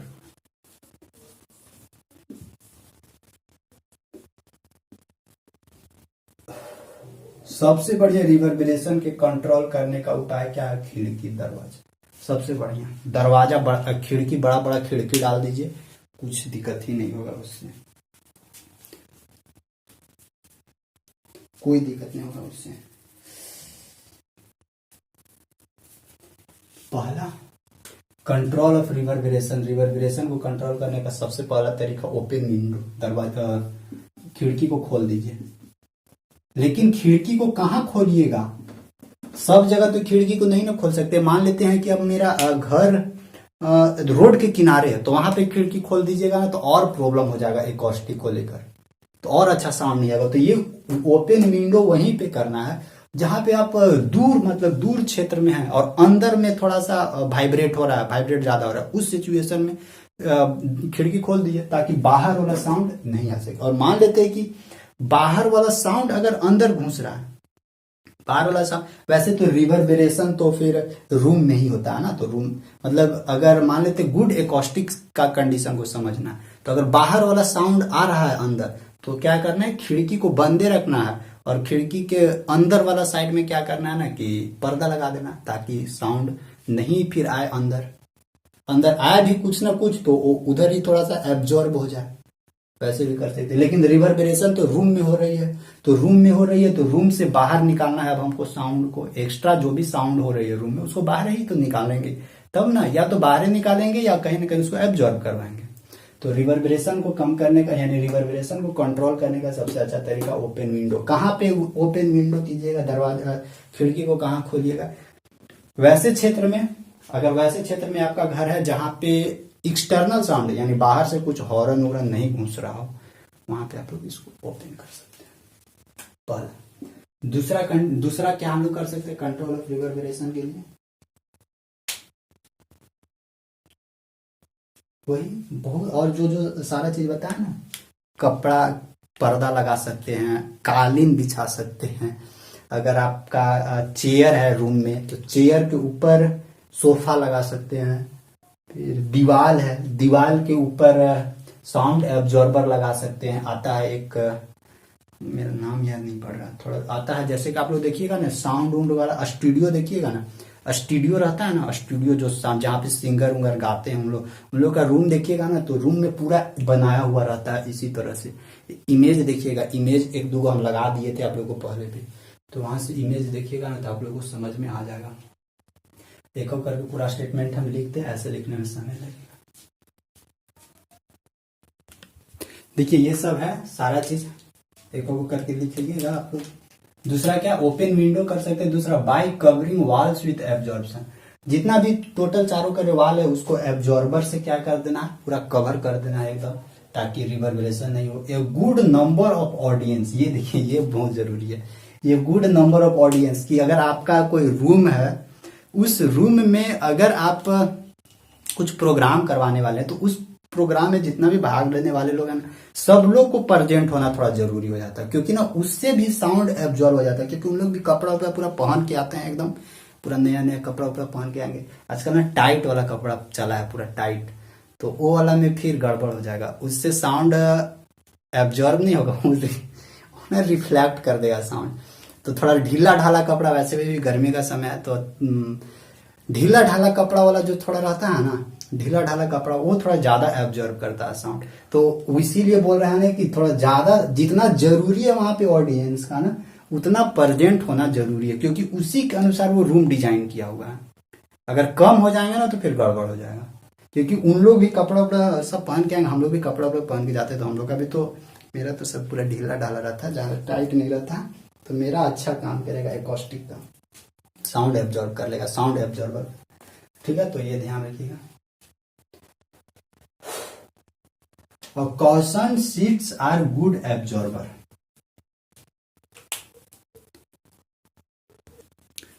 caution seats are good absorber मतलब समझे, जो गद्दी वाला सीटवा होता है ना, गद्दी वाला सीटवा, वो आजकल शादी में नहीं देखते हैं, दूल्हा दुल्हन लोग बैठते हैं गद्दी वाला सीट पर, वो वाला सीटवा के बारे में बात कर रहे हैं, ठीक ना। तो वो वाला सीटवा भी अच्छा साउंड एब्जॉर्बर का काम करता है। आप लोग भी कुछ कुछ और बताइएगा। वो 5 नंबर है, 5 नंबर आप लोग का नाम रहेगा, 5 नंबर अब आप लोग भरिएगा अपने अनुसार कि और क्या क्या हो सकता है जिससे हम लोग रिवर्बरेशन को कम कर सकते हैं। लिख दीजिएगा यहाँ पे बेड वुड, जो भी किताब कॉपी भी, हम लोग रूम में रहते हैं तो रूम वाला ही ना सारा चीज लिखेंगे, पढ़ाई करते हैं स्टूडेंट है तो वही वाला सारा चीज यहाँ पे। तो आई होप यहां तक तो पूरा आप लोग का एकॉस्टिक के बारे में पूरा चीजें डिटेल से एकदम पूरा एक्सप्लेन कर दिए हैं एकदम। अब एक न्यूमेरिकल में बता दिया जाए ताकि आप लोग को समझ में आएगा, एक दो न्यूमेरिकल।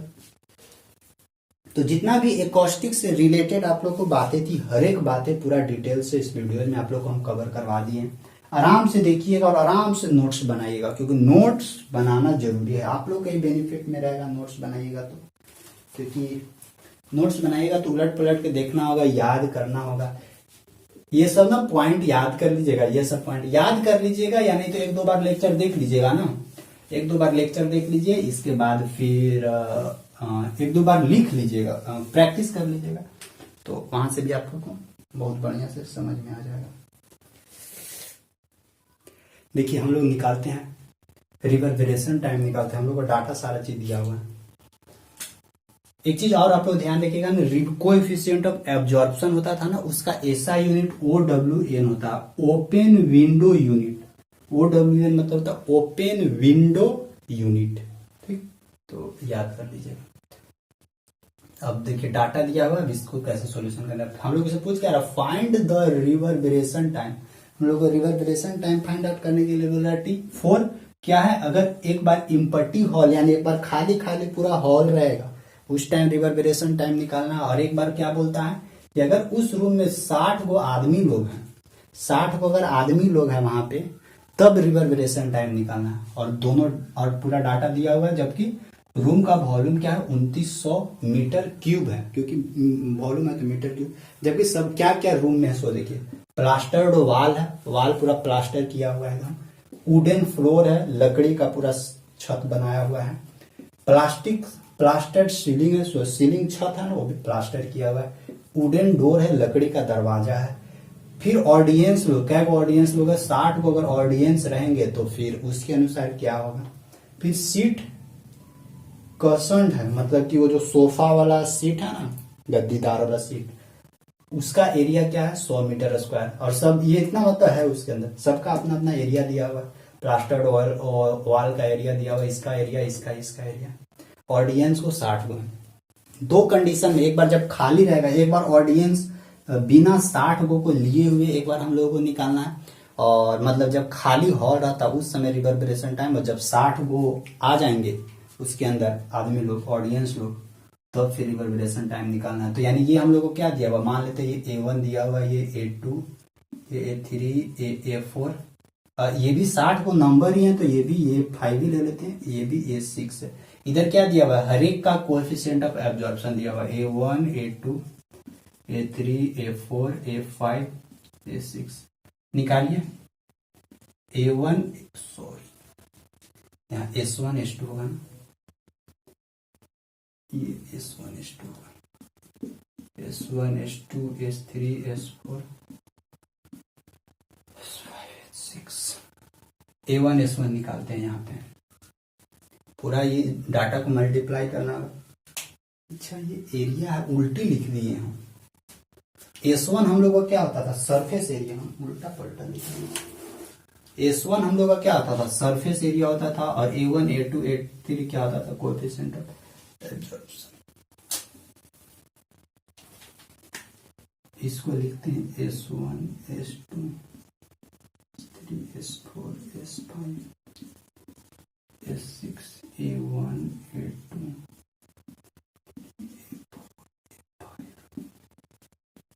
अब निकालिए यहाँ पे सारा A1 S1 क्या निकलेगा,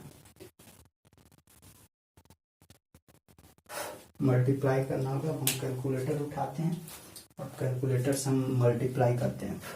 आप लोग भी अपने अनुसार मल्टीप्लाई कीजिएगा। आप लोग कैलकुलेटर इस्तेमाल मत कीजिएगा, हमको समय बचाना है। 0.03 28 गुने 4 गुने 0.03 3.36 3.36 इतना यूनिट्स लिखते हैं, ठीक ना। 130 गुने 0.06 30 गुने 0.06 7.8 A2 7.8 यूनिट्स। ये वाला 170 गुने 0.04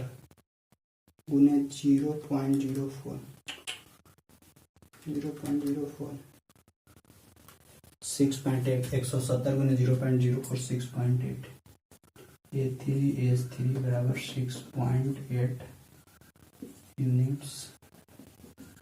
अब A4 यानी 2 गुने 10 गुने 0.06 2 गुने 10 गुने 0.06 यानी 1.2। यहाँ पे A4 S4 1.4 यूनिट्स।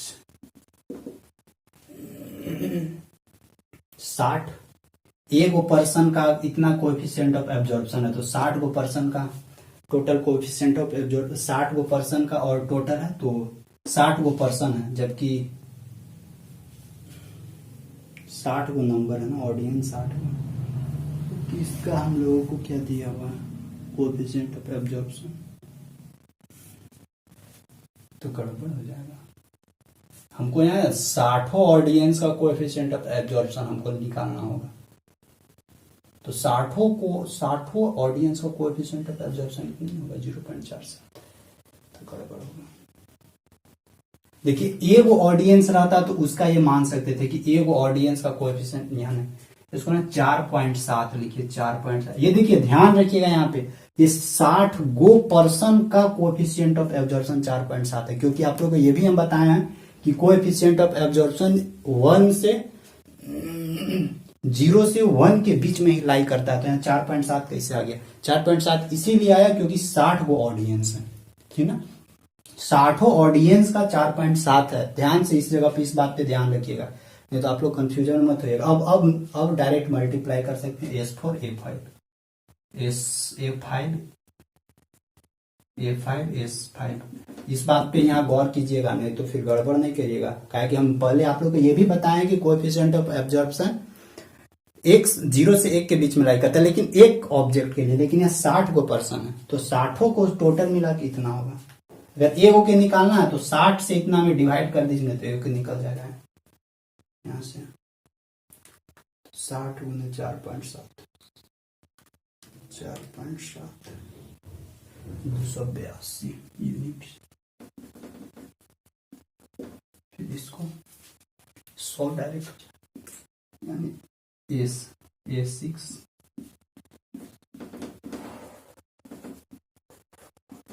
चलिए ये हो गया। वॉल्यूम हम लोग को देनी है, तो अब क्या निकालना क्या है, कोएफिशिएंट ऑफ एब्जॉर्प्शन निकालना है, सॉरी रिवर्बरेशन टाइम निकालना है। रिवर्बरेशन टाइम का formula 0.165 V upon summation of AS। किसके लिए निकाल रहे हैं, इम्पटी हॉल के लिए। जब खाली होगा हॉल, जब इम्पटी हॉल होगा उस सिचुएशन में ध्यान रखिएगा, जब खाली हॉल रहेगा उस सिचुएशन में ये ऑडियंस लोग को हम लोग क्या करेंगे, ऐड नहीं करेंगे, क्योंकि जब खाली रहेगा तो 60 को ऑडियंस तो नहीं ना आएगा। तो इसको हम लोग क्या करेंगे, कुछ समय के लिए भुला जाएंगे। तो अब देखते हैं, तो रिवर्बरेशन टाइम क्या निकलेगा 0.165। वॉल्यूम कितना था 2900 अपॉन देखिए समेशन ऑफ AS। किसका किसका समेशन, यानी किसको किसको जोड़ना होगा, इसको जोड़ना होगा, इसको जोड़ना होगा, इसको जोड़ना होगा, इसको जोड़ना होगा, इसको जोड़ना होगा। ये नहीं आएगा, क्यों, क्योंकि अभी हम लोग इम्पटी हॉल के लिए निकाल रहे हैं, जो खाली हॉल था। क्योंकि खाली हॉल रहेगा तो ऑडियंस लोग कहां से आएगा, नीचे दिख रहा है ना, ये दिख रहा है। तो सबको पहले जोड़िए, इतना बहुत बहुत लफड़ा है, लफड़ा तो नहीं है, मतलब कि थोड़ा सा मेहनत है। 7.8 जोड़ घटाओ 6.8 प्लस, पढ़ना तो पड़ेगा, पड़ेगा, नहीं पढ़िएगा तो फिर गड़बड़ होगा। 1.4 3.36, ठीक है ना। 3.36 plus 7.8 plus 6.8 plus 1.4 plus 1.4 plus 100 119.36 119.36 बराबर कितना आता है 100, देखिए 0.165 गुने 2900 अपॉन 119.36 4.01 सेकेंड। बाप रे, देखिए रिवर्बरेशन टाइम बहुत ज्यादा हो गया। देखिए जब ऑडियंस लोग नहीं थे उस टाइम देखिए रिवर्बरेशन इतना सेकंड, मतलब सोच रहे हैं, कहने का मतलब क्या कि जो भी वहां पे साउंड जनरेट होगा ना वो 4.01 सेकेंड तक उस साउंड वाइब्रेट करेगा। जबकि रिवर्बरेशन के लिए अच्छा एकॉस्टिक के लिए रिवर्बरेशन कितना होना चाहिए, 1 से 2 सेकेंड, बस उससे ज्यादा नहीं।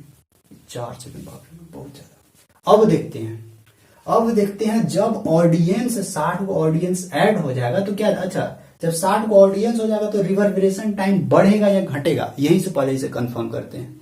तो देखिए जब 60 को ऑडियंस आ जाएगा तो पक्का है कि सब लोग कपड़ा पहन के आएगा, तो सब तो ऐसे नहीं आएगा ना, बिना कपड़ा के तो आएगा नहीं।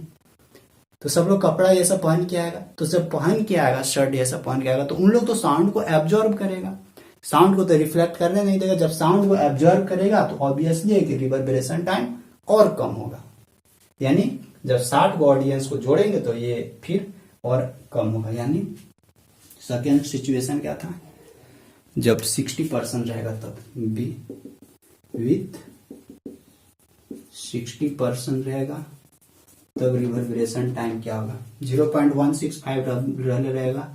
165 गुने वॉल्यूम कितना था वो तो उतना ही रहेगा, 2900 अपॉन में देखिए समेशन ऑफ ए एस क्या था, इस 1 2 3 4 5 पांचों को जोड़ने के बाद हम लोग इतना आ रहा था, इतना में अभी क्या जोड़ेंगे, 60 को पर्सन को भी ऐड करेंगे, यानी 282 को भी इसमें ऐड करेंगे। 119.36 प्लस 282 फाइनली क्या देखने मिलेगा, 401.36। अब यहां से देखिए, अब निकालते हैं रिवर्बरेशन टाइम, अभी कितना देर तक वाइब्रेट करेगा,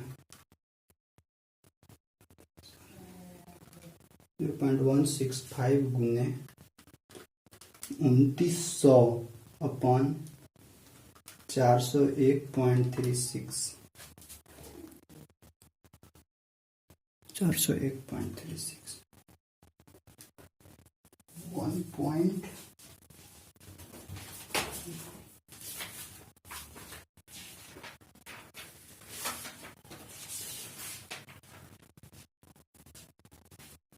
1.19 सेकेंड आ गया ना। देखिए 60 को पर्सन था, उन लोग भी क्या कर रहा था, साउंड को अपने पास एब्जॉर्ब कर लिया, तो रिवर्बरेशन टाइम ऑब्वियसली कम होगा। बजाइए डीजे पूरे नाचिए गाइए।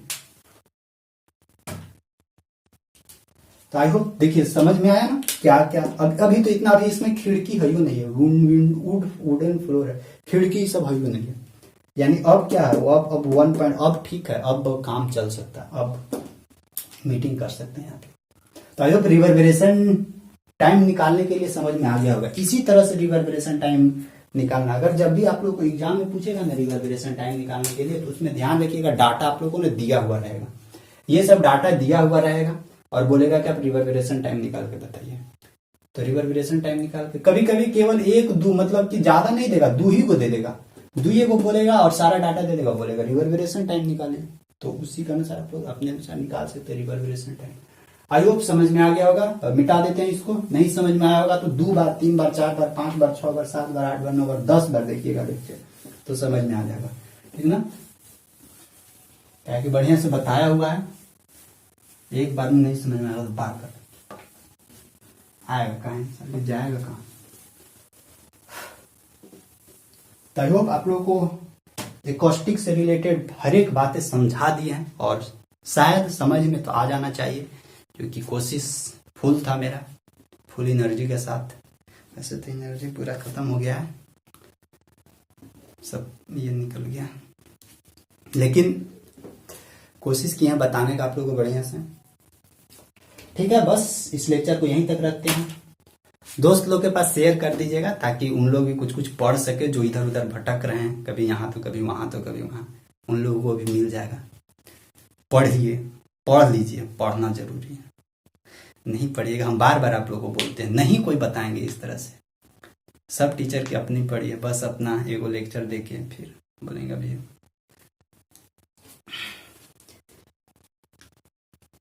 ठीक है, बस थैंक यू, बाय।